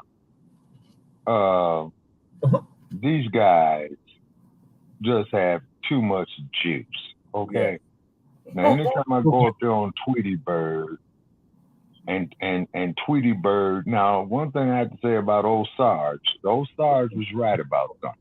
Okay. Sarge did say that old Tweety Bird, does have less restrictions on what you post, right? Okay. You can only see but old Zuckerberg a day. Tweets. 800 of them. Tweets. Jesus, I thought they were going to say like 60. No, 800. 800 tweets. You're limited to 800 tweets. 800. You're limited to 800 Tweety Birds a day? Yep. 800, that's God. That's Is so that small. Smallest number ever. Yeah. Oh, okay. Yeah, I thought it was like 80. A reasonable number, like 60. I think I send out maybe 10 a day. Right. You know what I mean? They're talking about 800. Right. 800 tweets. It don't matter if they're real or not. Literally. Okay. So, if somebody is sitting in front of a computer or their cell phone making 800 tweets in a day, then they need to go get a life. Right. Seriously. I could find 800 things to tweet about. Tweet. Okay. So which means is 800 tweets. If this trick makes 100 tweets an hour, that's an 8-hour shift. What is he talking about? What is he sharing? There's nothing prolific for 800 tweets a day. Whatever's trending. Yeah, exactly. I could see, them celebrities up there. I could see them celebrities up there doing that. Well, actually, what they would do, they would have a staff who would make the tweets. You see. So which means, they can get 800 of them out is because the only thing you do is go there and hire you 50 motherfuckers and say, hey, each one has got to do 40 tweets. Right? 50. Oh my God, you talking about They born set on that up for energy AI. Kim? Yeah, and you see, and that's just it though, Lady Che. Yeah, they can set that crap up with AI. Is because the way how you could tell that you're dealing with AI is when they say, "Oh, I can't answer that question," or they keep repeating the same question, and then just like the robot dog that's getting ready to come out. Oh my! Just like how you getting ready to have the robot cop. They said the damn AI That motherfucking robots are can coming read down. a whole computer in like a couple of hours. They could read the whole worldwide net. Did you see that reel where the motherfucker was the robot was shipping boxes at Amazon, and then the robot just dropped on the floor, and motherfucker's like, maybe you should charge him. You overworking the robot too? Like you work people? They would have robots doing every thing. They're gonna have robots serving you food. They're gonna have robots taking your order. They're gonna have robots. I tell you, me and you are getting cattle prods, cuz delivering your food and a motherfucking multi-tool. All we need is a little gallon of water. It's a wrap. Oh, they already have that. I forgot. They already. Motherfucker, I thought he got electrocuted by thunder. Damn, it's too late. They already got it. Damn. I tell you, serious. Well, dealing with them robots, then they need to bring them out there to this desert, is because just off the law of physics with heat, they would short circuit. They would have to. It was 110 degrees out here today. I thought about this. And still, they don't die. And it's still 90 degrees out here this time of night. I'm serious, man. You got to get. Yeah. Send the robots out there to the desert. Let them overheat.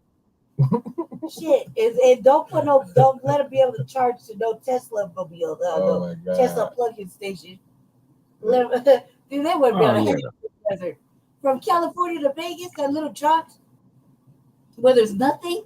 Oh yeah, well, from LA to Vegas, it's about a 4.5 hour trip. You can make it in 3.5 hours. But as you do know, Lady Che, that when you go from Vegas to LA, you're going downhill. And then when you're going from Vegas from LA, you're going uphill. It's a slight grade that you're going up. Just like the same thing with Interstate 5 when you go up there in the Shasta County. Prima and Bakersfield? No. Prima Baker San Bernardino. Okay, you talking about from Vegas to LA? Yeah. I love LA. Okay, Prim is at the state line. Okay, because and I mean it literally sits on a state line. It's because when you're in this parking lot, okay, you can go buy lottery tickets for California at this place, and then you walk out the parking lot and cross it, you're in Nevada. Because as you know, the state line is on a slant.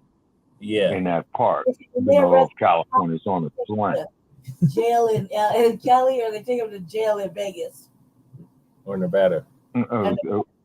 Okay. Well, no. Las Vegas is 46 miles from the state line. Okay. So her question is: Are they going to take them to California, or are they going to take them to Nevada? Right where you're at. If there's unhoused people, take them to Nevada. Like if there were unhoused people camping in that parking lot, where would they go? Where do they take them? Oh, they're going to throw their asses out there in the middle of the desert. They'll turn the water off. What jail would they be taking them to? Would it be in Nevada or would it be in California? Okay, well, if they're arrested in California, they'll be going to the San Bernardino County Jail.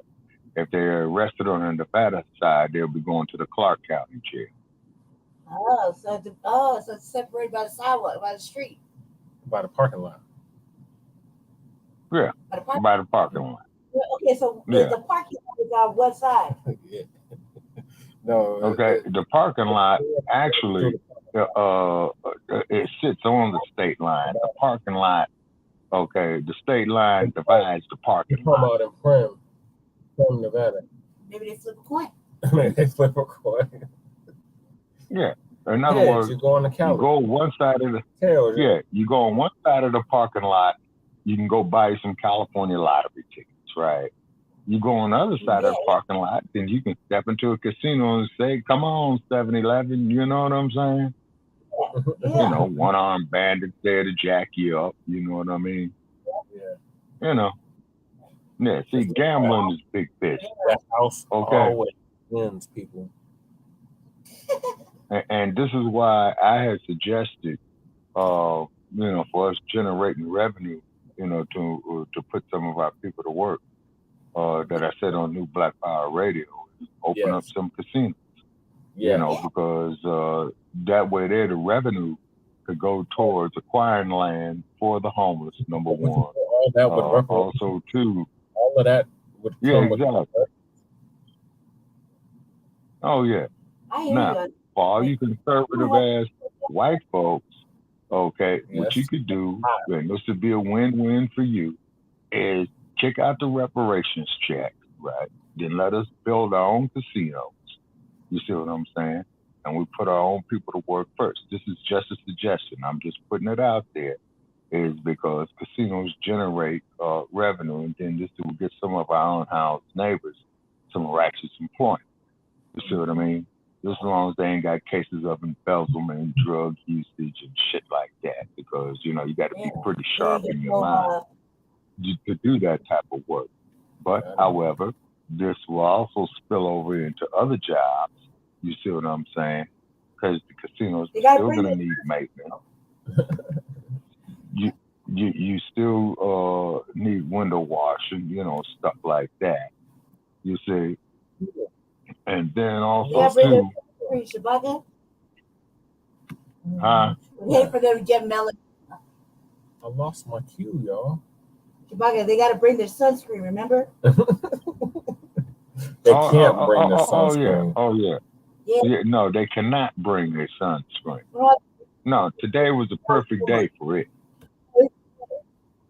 Oh, today was a perfect day for it. You know what I'm saying? Yeah, it was a perfect day for it. So, you know, Joe Gibson's, the other white supremacists out there that hate us. Shit on the news earlier out here, Chewbacca, how these mugs. Hey, what happened with I Joe need to Gibson? put some goddamn sunscreen on. Oh Lord, why do you have to bring him up? Chewbacca did. Bring who up? Joe Gibson. Who? You. You brought up Joe Gibson. We're not even going to say his name. Okay, we're not even going to say his name because we are not going to give that clown any free advertising. Right. We know who we're talking about. That's right. Our boy in our boy in North Carolina. We'll refer to him as that. Yeah, Brother Paris. Yeah, the boy of North Carolina. Immigration. Yeah. Yeah. And he wonders why nobody's gonna call him back because he didn't get paid. Yeah. And then I will say it here, just like I said it on his show. I said, Joe Gibson, fuck you and fuck your entire staff. Because you disrespected our co-producer here at Frontline Black News, Brother Chad Krumer, calling this man a boy. See, no. And then not to mention the fact, too, Joe Gibson, that your ass is from North Carolina, so we knew exactly what the hell you meant by that. And Joe Gibson, you got me so mad, tears fell out my eye. I was so mad that day. Talking about the atrocities that your people did to our black sisters. I didn't do nothing. Oh my God. I was like, there would be like I didn't have nothing to do with that. Well, but check out the case of Joanne Little in 1974. I wanted. Could you pull that case up there, Brother Che? Joanne Little. I can't because we're already pressed for time. I've got okay. I apologize, Black family, but we got one more topic to get. 2 more topics, so technically 3 more topics. Moving right along. It's Johnathon Majors scores huge victory in his case. Shout out to Johnathon Majors. Oh yeah, I heard he beat it. Me too. Yeah, I heard he beat it. It backfired on him. He was innocent. Yeah, Police, Black family. We're always guilty until proven innocent. You call the police on a Okay, white all right. go to jail. Okay. Okay, so was all the charges dropped against Mr. Majors? Lisa Cabrera is gonna give us the rundown. Yeah, I said it. Okay. He did them chemistries. They gave you his notes. What's Sunburn News? Ladies and gentlemen, Johnathon Majors recently made a court appearance, and some of you may already know he's dating Megan Good, and she showed up in court with him to give her support. Well, look like the tables may be turning on Johnathon Majors' ex-girlfriend. She may actually be getting picked up and arrested. Yay. So he pretty much scored a victory in court. Probably explains why he is smiling in these photos. So let's get to the story. And, you know, for him, good for him. Yeah. He really needs this victory right now. Right. Yeah. Johnathon Majors scores huge win in domestic violence case. Actor Johnathon Major has scored a win in allegations that he assaulted his ex-girlfriend, Grace Jabari. The Creed 3-star was arrested on March 25th by the New York Police Department after officers were called to an apartment in Manhattan's Chelsea neighborhood. Jabari called police alleging she had been assaulted by Majors, who faced court the same evening, charged with 2 counts of assault in the 3rd degree, aggravated harassment, and attempted assault against a woman. Representatives for Majors have long maintained his innocence. And the short woman that you see in the photo, that is his attorney. Priya Chaudhry told Newsweek the actor was the victim. The police, and actually 2 precincts, which I didn't even know until now, were involved in this whole thing. So with the police at 2 NYPD precincts finding probable cause to arrest Jabari. So it looks like his ex-girlfriend may be getting arrested real soon. Audrey said that maybe All right, well, let her walk the concrete like the rest of us. to present them with evidence of what really happened that night. Within 2 hours of viewing the evidence and conducting their own thorough investigation, the NYPD found probable cause to arrest Grace Jabari for assaulting Johnathon Majors. Chaudhry added, considering this development, we extend our gratitude to the NYPD detectives for their efforts, Chaudhry said. Majors also appeared in court on May 8th and June 20th, according to a Business Insider report.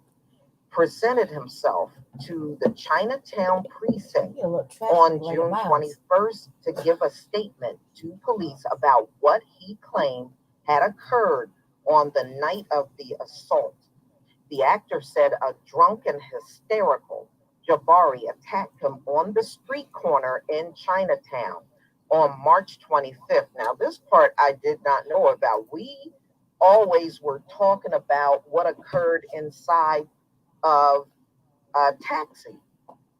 Right. Okay, but we never heard anything about him first getting attacked on a street corner by this ex-girlfriend in Chinatown. So both the Chinatown precinct and Manhattan that first attended the incident at the Chelsea apartment following Jabari's phone call. But apparently, while they were in Chinatown, standing on a corner, I guess they were waiting for a ride, he alleged Jabari, a dancer, scratched and slapped his face, causing pain. So this was before they even got in the car. That's battery. So apparently they had evidence of fucking battery. Yeah, the white lady. According to the report, Manhattan prosecutors were reluctant to prosecute Jabari, and an incident card calling for her to present to the Chinatown precinct for questioning was canceled. The district attorney's office and the police have not confirmed the account given by Majors' lawyer. Newsweek reached out to NYPD and Jabari for comment. Jabari, who met Majors while working on a Marvel film, Ant-Man and the Wasp, has yet to speak publicly about the incident. Majors is due to face court again on August 3rd based on Jabari's allegations. The alleged incident received huge reactions online and made headlines as people wondered what the impact the allegations would have on the 33-year-old actor's career. Well, we already seen that. He was getting dropped left and right from everything. And a lot of people are still upset about The Flash and Ezra Miller and how they gave him a pass on everything. So, following the news of the incident, the U.S. Army pulled 2 advertisements featuring Majors off the air, which were set to premiere during March Madness college basketball games. In April, it was revealed he had stepped down from the board of the Gotham Film and Media Institute and the Sidney Poitier Initiative. So, Majors, publicists, and management, Entertainment 360 also announced that they were dropping the Marvel actor from their roster. He has enjoyed a successful few years as he rose to an A-list status in Hollywood after appearing in, we saw what he was in, it just goes over his career. So Major was then cast as Marvel's new villain, Kang the Conqueror. And in the Disney series he was in, and it just goes over some of his career. So, y'all, I'm glad that now they're considering arresting the ex-girlfriend, and they said he did quite well in court. He did really well on his last appearance. And so, okay, and then what they need to do is have her walk in the concrete, with a pair of bracelets on. And then, if they do not hurry up and do this, this is failure to give this man equal protection under the law. But however, we do know they have 2 type of standards of law, and that's one of the things we're going to be talking about tomorrow about Black experience and support. There is literally like a minute left. But y'all, please tell me what you think about this video. Please. Okay, is that they did not give Mr. Majors equal protection under the law if they did not arrest this woman for assaulting this man. That's battery, okay? It's a second-degree misdemeanor, or it could be a felony, but I'm not familiar with the adjudication process in the state of New York.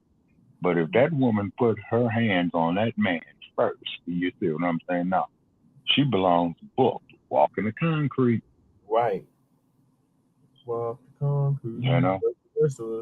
She belongs booked, mug shots, and hopefully she looks like shit when they take them. Because for some odd reason, why is it that when you go get mug shots taken, they always want to take pictures of you looking your worst? You know what I'm saying? She already looked like a heroin addict. Yeah, you know what I'm saying? You have to get to and then, but it's clearly evident, is that they got one system of justice, then they got another system just for us. Injustice. Yep. And it's all the system of injustice. Oh, absolutely. Indeed. Miscarriage of justice. You know what I'm saying?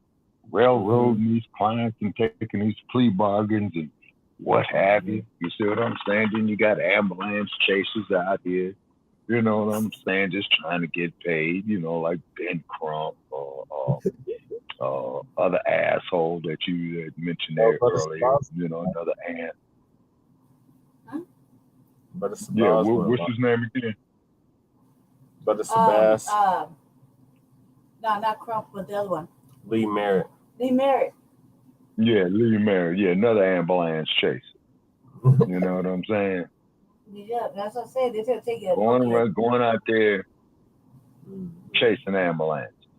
But however, the only good thing I can say about Ben Crump, okay, the case that he took for what was that, Tyree Nichols? Yeah. Yeah. Okay, is that too bad that Johnny Cochran had passed on. You know what I'm saying? And keep in mind that Mr. Cochran did take a lot of cases pro bono early in his career. 22 years. I'm sorry. Johnny Cochran's been Johnny Cochran's been. Yeah. Johnny Cochran's been gone at least 20 years. Yeah, more than that. Because he was killed. What? Yeah, and he died in 1999. Oh, okay, yeah. So that's 24 years. Mm-hmm. Yep. And from what I understand, and Carl Douglas, who is his partner, he did take over Johnny Cochran's law firm.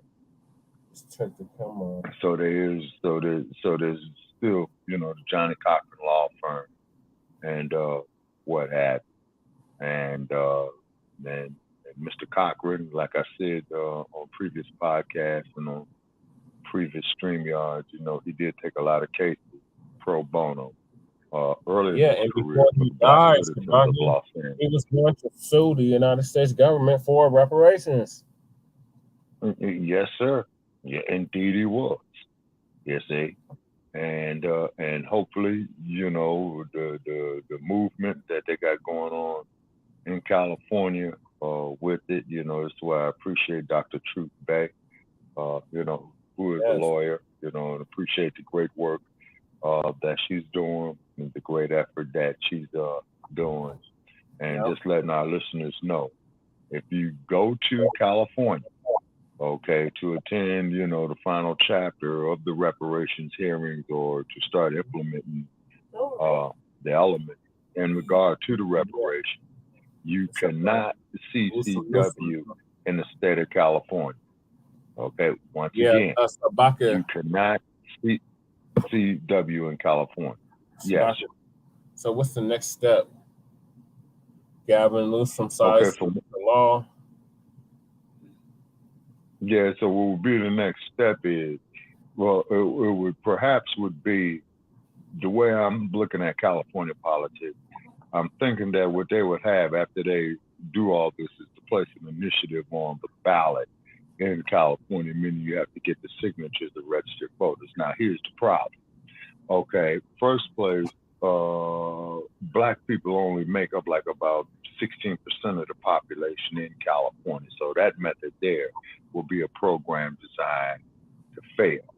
Okay, so then what you would need is Newsom to sign an executive order on it, or it would have to be passed by the state legislature.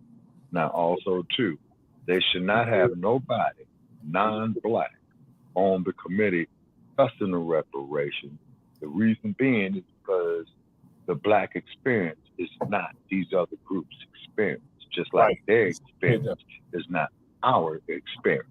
Especially that the is like us, Black American, innocent American chattel slavery experience. Yeah, no, that's what I'm getting at, Brother Check. And then that is like us deciding on what type of compensation should another group get. And you could best believe if the other group had went through a peril or a tribulation on the magnitude of the brutalization of slavery, they're not going to sit up there and come to Black folks saying, hey, what do you think that is? No. Oh, that was so hard. And you just need to get over it. Ain't nobody currently living that was a slave. No, but the motherfuckers he gave you affirmative action. Off of it. Yeah, you saw what happened with affirmative. Yeah, and you saw what happened with Hold on, affirmative Shabaka. action in the last week.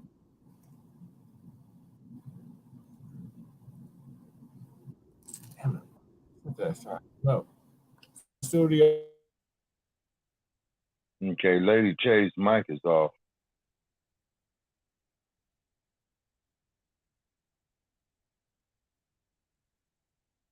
Okay, now. Sorry, Okay, Shabaka. Brother The Chase. internet is acting up. Can you hear me now? Yes, sir. Shabaka. And then too, yes, sir. Can you hear me? Okay, can you hear me? Brother Check. Okay, the internet's acting up. Yeah, the internet's acting up again. Okay, yeah, so they probably pre-programming this, man.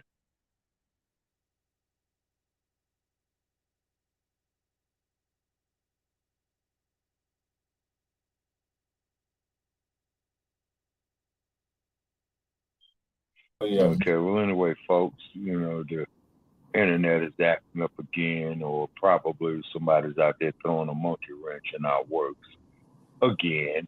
And we understand the fact, you know, that there are those out there who are not part of the Black experience, who think they know about it. In actuality, they don't know shit about it.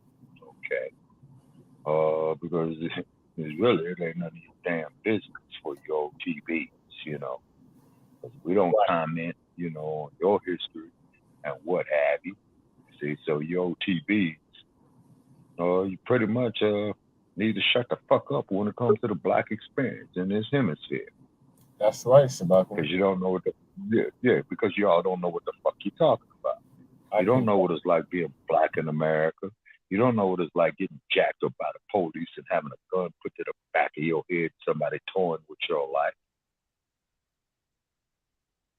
Well, what about this group? What about that group? Hey, I'm not of that group. That is not my concern.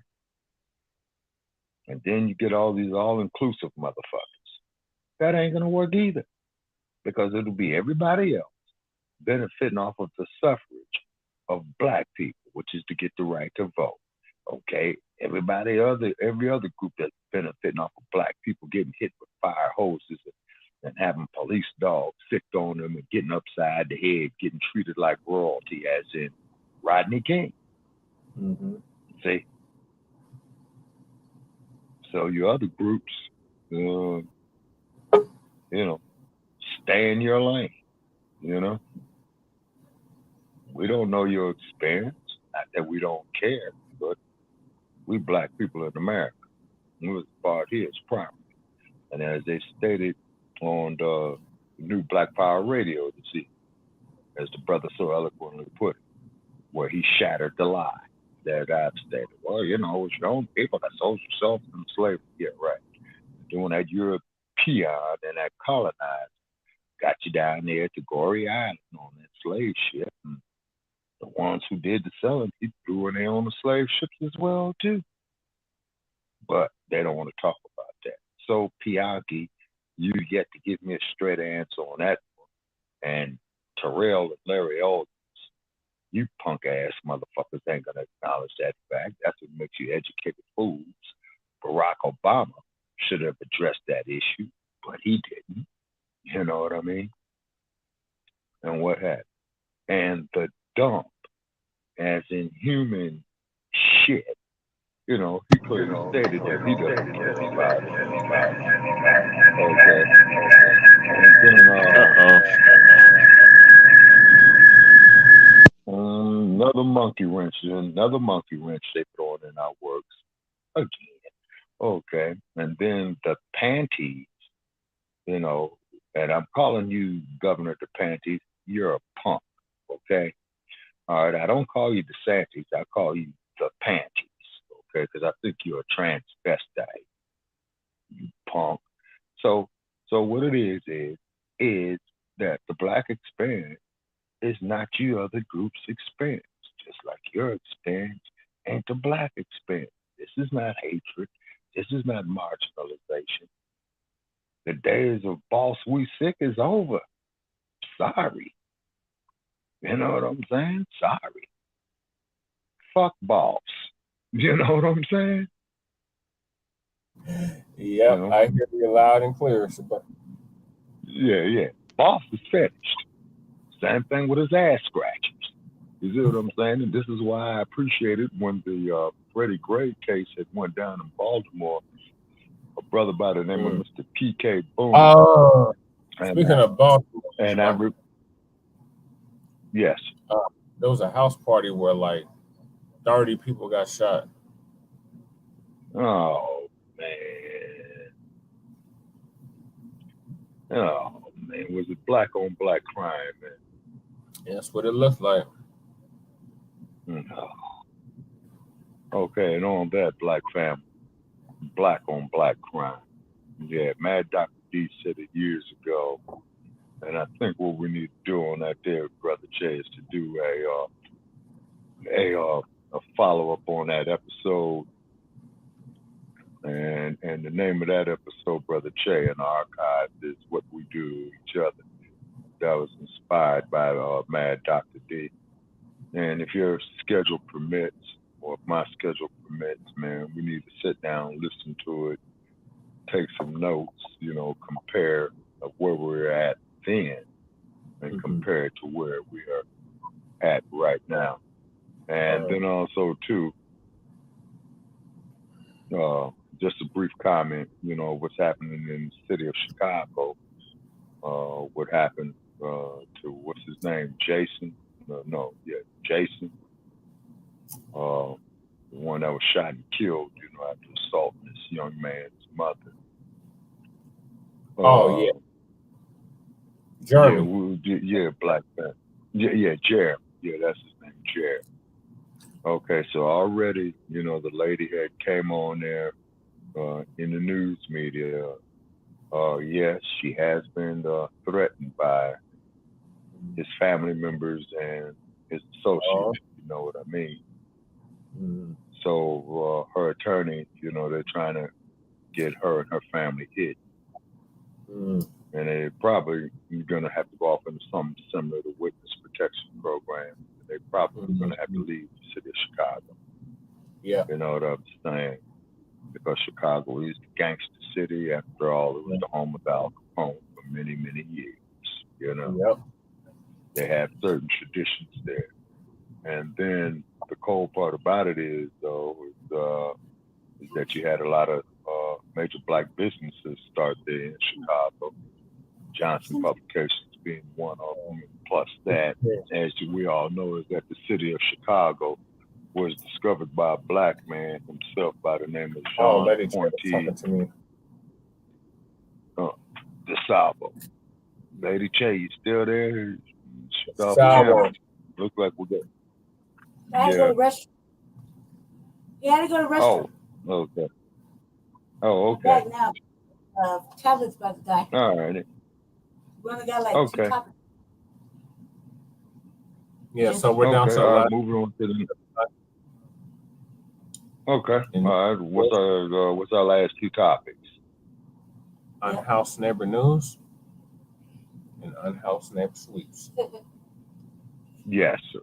Okay. As I stated before, Unhoused neighbor news is that they did a massive cleanup there in Los Angeles. You know what I mean? Cleanup, so sweeps. Yeah, sweeps, and they did a major sweep out there on Venice Beach. You know what I'm saying? Is because they did have people camped along the boardwalk. No, the oceanfront walk. I take that back. The boardwalk is back east. Okay, so Karen Bass was out there, doing it. But however, though, the mayor of LA, says that she was looking, for some housing and for them. And then Maxine Waters had introduced congressional legislation. She's a congresswoman out of Los Angeles of getting some federal funding, to ease homelessness, not only in Southern California, but throughout the whole damn country. You see, because as you have stated, Brother Paris, having a shelter or a place to live, decent housing is a human right. You see what I'm saying? That is a human right.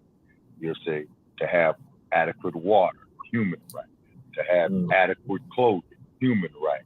To have adequate shelter of air conditioning and heat, you know, on the various times of the year, human right. And keep in mind that Los Angeles, if you pick it up, it will be all desert up under there. Just say Southern California, Southern Nevada, Arizona, you know what I'm saying? New Mexico, the western part of Colorado, all that there is desert. When you cross the Rocky Mountains, you're on the prairies or the Great Plains. You see? Yeah. So, yeah. And then also too, and what they need to do as far as housing is concerned in Los Angeles, what they need to do is go up there to Tinseltown and raise all the revenue from them on making that garbage, you know what I mean, called Hollywood, and house people there in Southern California. They got the money to do it. You know, you go up there with $3-4 trillion right there, yeah. And build, you know, and give the housing to the homeless. You see, give it to them. No tax on it, no nothing. You see, and let it accumulate. So therefore, that family could have generational wealth. And Dr. Boyce Watkins, I have to say this here to you, Doc. Okay, Dr. Watkins, I appreciate, you know, your knowledge, you know, your accomplishment, or the knowledge that you drop on generational wealth. But Dr. Watkins, you've been posting up in our groups, man, which we mind and don't mind. Now, we don't mind because of who you are and what you represent. But we're having an issue with you, Dr. Watkins, that we have reached out to you, man, about 4 or 5 times, and you yet to respond to us. So therefore, Doc, if you don't have no regard for us, Dr. Watkins, then please don't post in our groups. And I mean, I'm making it plain. Because we really would like to have you, Dr. Watkins, and we still got respect. Yes, sir. Dr. Boyce Watkins got hacked. He got hacked? Yeah, his Facebook page. You want to know something, man? I'm glad you brought that up, Brother Che, is because he put in a friend's request to me, man, and something told me I can't see Boyce Watkins coming up to me, putting in a friend's request to me. And I put in numerous ones to him, and he's yet to accept it. Okay, so he's got hacked. Now, also, too, we did get a friend's request from Dr. Randy Short, you know, who is a scholar out of the Washington, D.C. area. And Dr. Short, and Dr. Short did, him and I did have a communication, and he did state that he had needed introduction, body, and conclusion on what we're going to talk about, is because I called Dr. Short, you know, on a live feed, and I said a profound statement there. Dr. Short, you know, he did address me, and you know, he did recognize us, and I reached out to Dr. Short, but he said he needs introduction, body, and conclusion, which I can respect. And also too, Dr. DeGruy, she did acknowledge Shabaka's Black experience on her life page. She did. And and she was saying pretty much to send her staff an email on introduction, body, and conclusion as well too. And then of course, Brother Che, you know how we would do it when we would have scholars there. We would just simply make them the guest host and let them make their presentation, and then answer, and then unmute the mics and allow the callers, you know, to ask the doctor her question. You see, but idiots like Joe Gibson and Piante, they're to be kicked to the curb as soon as they're recognized, you know. And Piante, I try to reach out there to you. I tried to apologize to you, Piante, you know, and sad news, Piante, very, very sad news. I Have you talked to appreciate you dropping the slave name. And Pianki has taken on, a slave.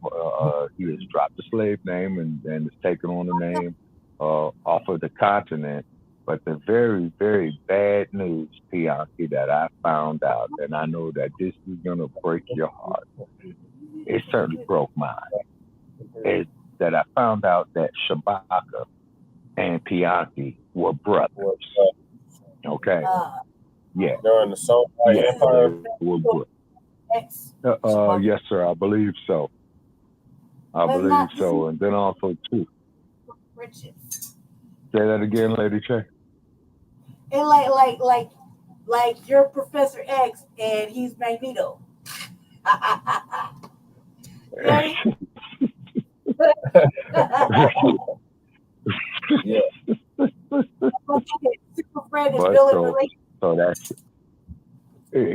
sad news, and his brother Che knows that I tried to reach out to Pianki. I tried to apologize to Pianki. He refuses to accept my apology, but he's a grown man. That's his perspective, and I would no longer attempt to reach out to Pianki. No, but that's just it though, Lady Che, is that when I kicked him off the air, and Brother Che related to me, he says, well, Shabaka, he really didn't violate our community standards. Yeah, Brother Che. Hey, Brother Che. Hey, here y'all go. You all gonna love this one. We're gonna set up some community standards for our platform. Oh yeah. Man, that was a show where everybody could get it, man. Piazza got it, Joe Gibson got it. Everybody got it.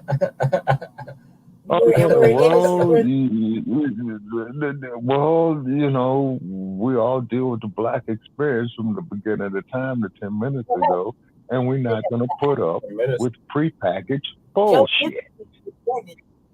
If I could just call in. And then Joe Gibson.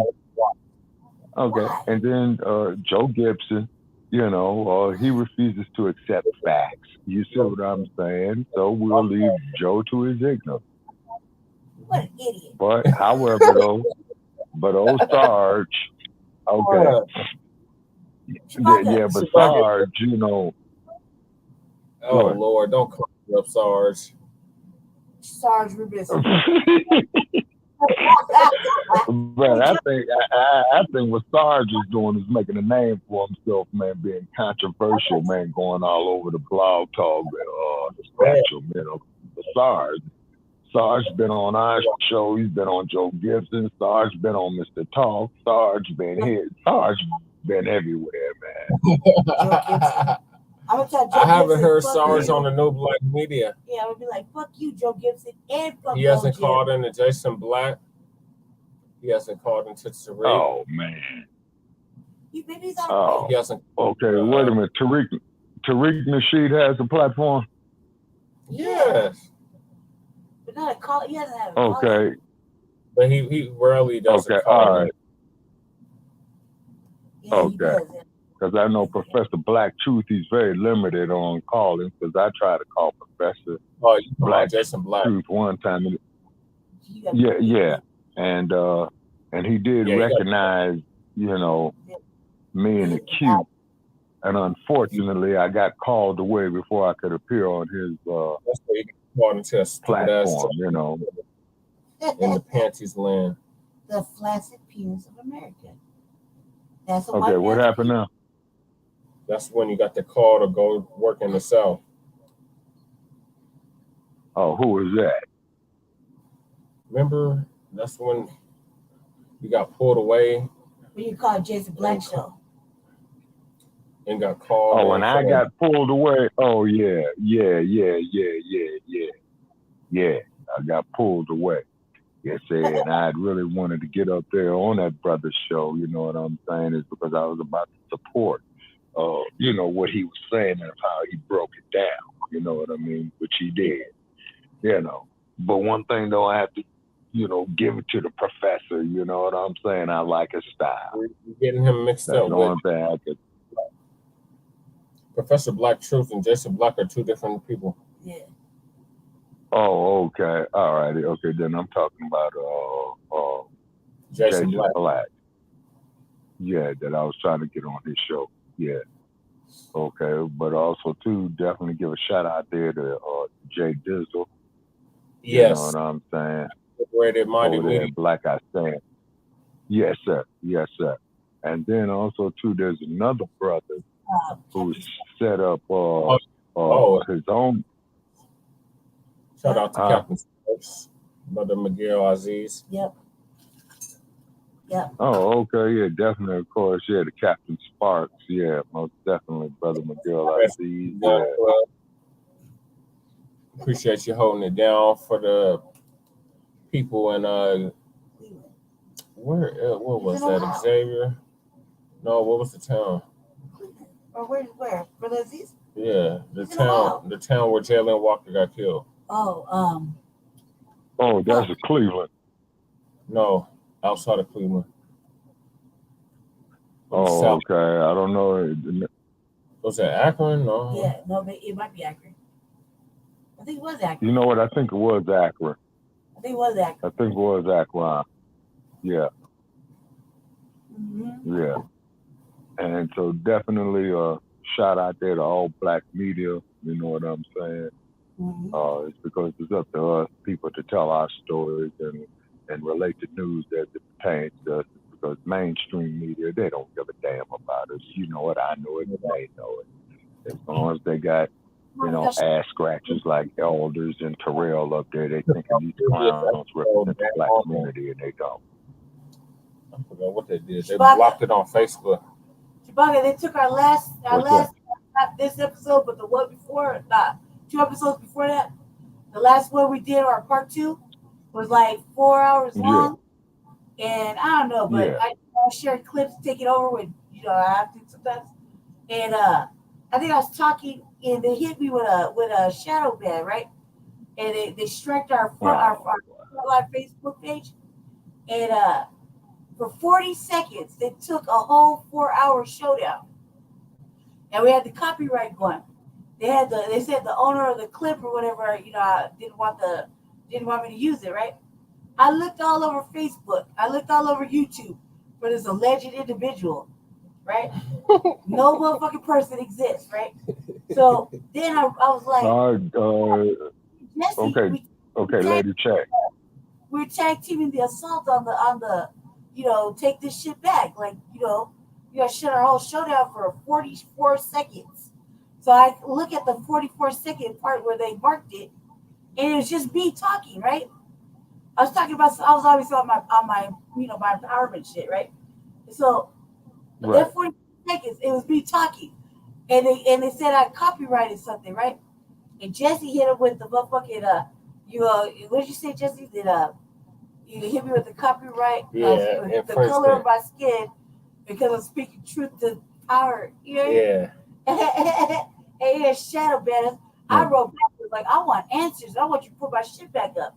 I was like, I'm the co-owner of this particular page. If I did something, let me see it. Secondly, I want to know why you went so far as to shut a 4-hour fucking showdown. Why did you do it? What possessed you? What was so We know why they did it. Fair use is for education, criticism, scholarship. I mean, you're gonna take it down for us educating our people. Yeah, the Copyright Act of 1976 allowances made for fair use for purposes such as criticism, comment, news reporting, teaching, scholarship, educational research. Mm-hmm. It was just me talking. It was just her talking for 44 seconds. Got our show shut down for a 4-hour program, and that shit we worked hard on. Wow. 4 hours is a lot of work. Exactly. So that's all that work gone in vain. Okay. Well, you see, this goes to show you that your vice president, when she was the secretary of when she was the attorney general my demands in California.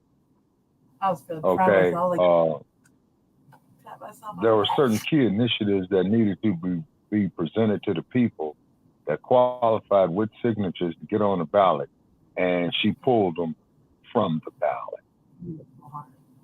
Yeah. Yeah, she refused to put them on there.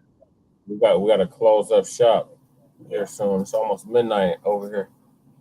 Lady K, what is going on with our unhoused neighbors? We got some big things happening all of a sudden. All of a sudden, Denver decides to pull its head out of its ass and start creating housing all of a sudden. You know, not like, you know, they didn't have a chance to do it for like 4 years. But all of a sudden, before everybody takes their seat, right, all of a sudden, all this housing starts popping up, right? It says Denver Housing Authority to clean up and develop new housing at abandoned tank farm, right? I'm going to read it to y'all. I'm going to read quick. You know, I read quick. At a, this is by, I'm sorry, hold on, I forgot. This is by Mile High Cray. Okay? I don't know what the fuck that's about. Thrive Apartments in Denver's Sun Valley neighborhood. More polluted area, right? At recent event held at newly opened Thrive Apartments in Denver's Sun Valley neighborhood, Kelly Watkins, a U.S. Environmental Protection Agency, EPA, Region 8 office, joined Denver Mayor Michael Hancock, Denver Housing Authority, CEO David Nisifica, U.S. Department. Not David Roybal. Nah, David Nisifica. It's really like David Roybal is from Sun Valley. Right. All these letters don't even belong together. Department of Housing and Urban Development, Deputy Regional Administrator Eric Amundson, Denver City Council President Jamie Torres, Sun Valley resident Craig Elito, to announce a $1,049,300 Brownsville cleanup grant to the Denver Housing Authority. Must be fucking nice. DHA. The grant, funded by the bipartisan infrastructure law, will be used to clean up the 8-acre former Zuni tank farm at 2514 West 13th Avenue. Oh, they want to clean that up now. 2501 West 11th Avenue in Denver. DHA, another polluted area, right? They want to just keep polluting it. Motherfucker, it's polluted, but you all live there, right? DHA will oversee the redevelopment of the site into new energy efficient, pacifying words, affordable housing units and riverfront park, expanding the greenway. Is the AMI level? Yeah, expanding the greenway and connecting the neighborhood to the river of dead bodies of pollution. Right? That's the river. Platte Valley River. That's part of that river mile. Yeah. The park will feature environmental education, of course it will.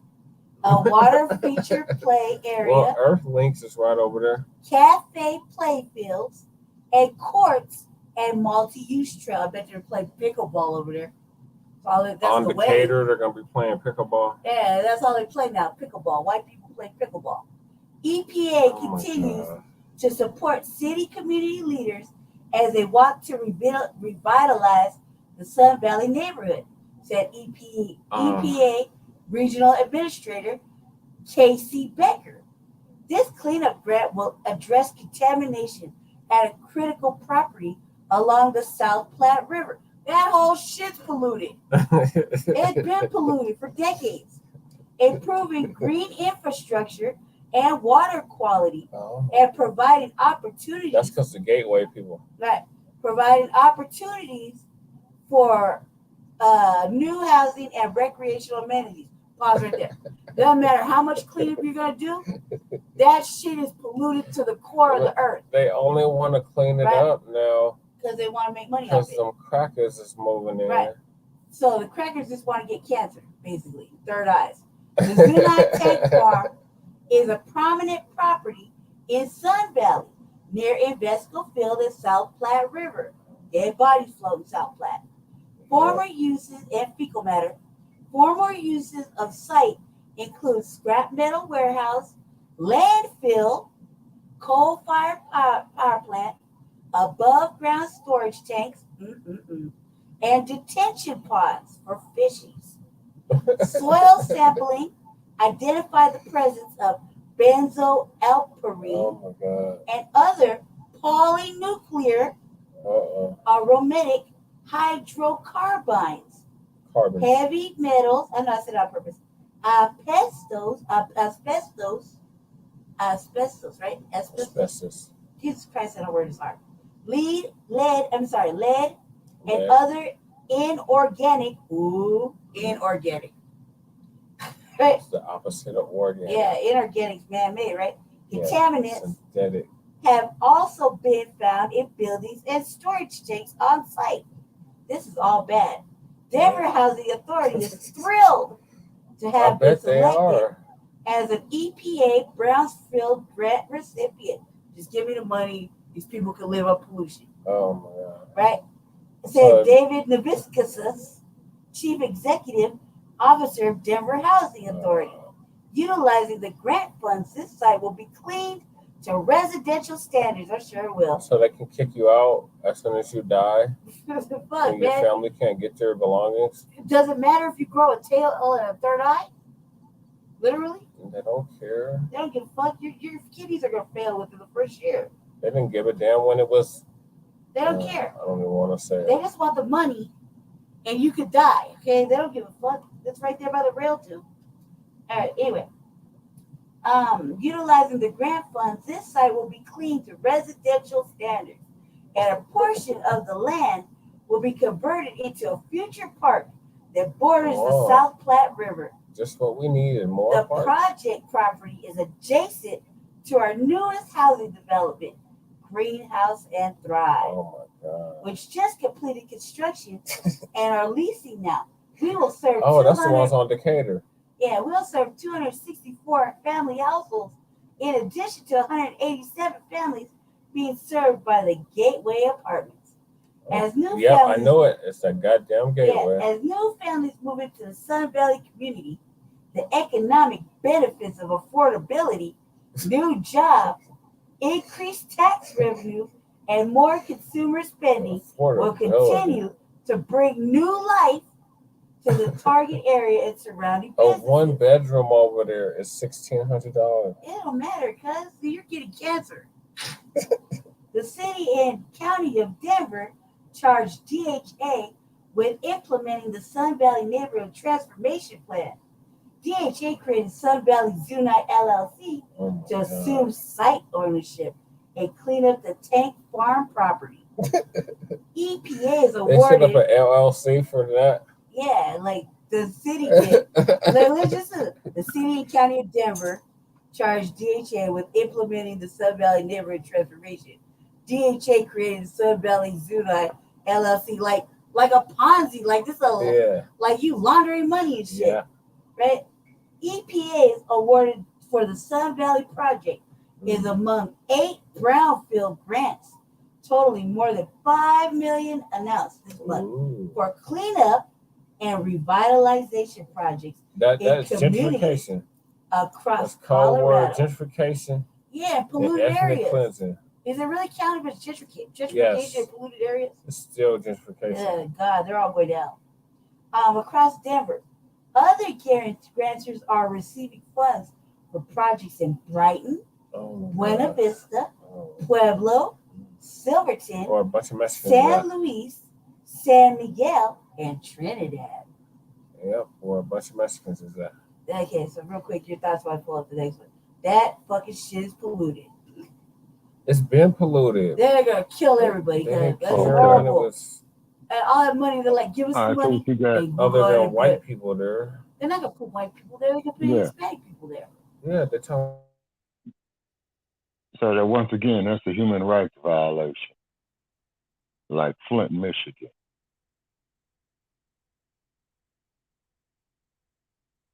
Because you're giving the people, foul water. You're feeding them contaminants. Why? Okay, I think you know. Is it good? I think we're back. Can you hear us, Shabaka? Can you hear us, Shabaka? Yeah. Y'all went, under for about 2 minutes. But anyway, that is a human rights violation, just like Flint, Michigan. And the dudes who are sitting on the Water Resources Board or whatever jurisdiction that there's dealing with those water, they need to go ahead and arrest them. Straight out.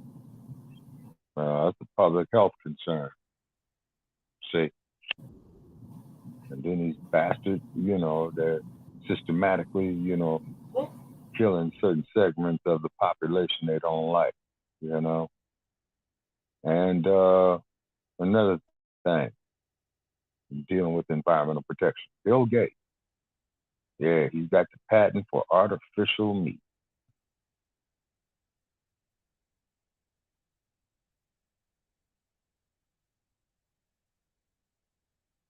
Are we still here?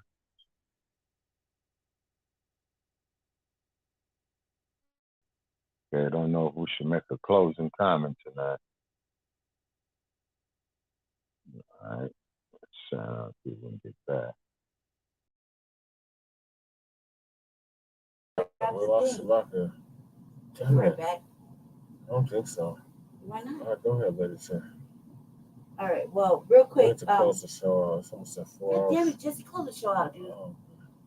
It's like you only let me do one fucking read. Just go shut the show off.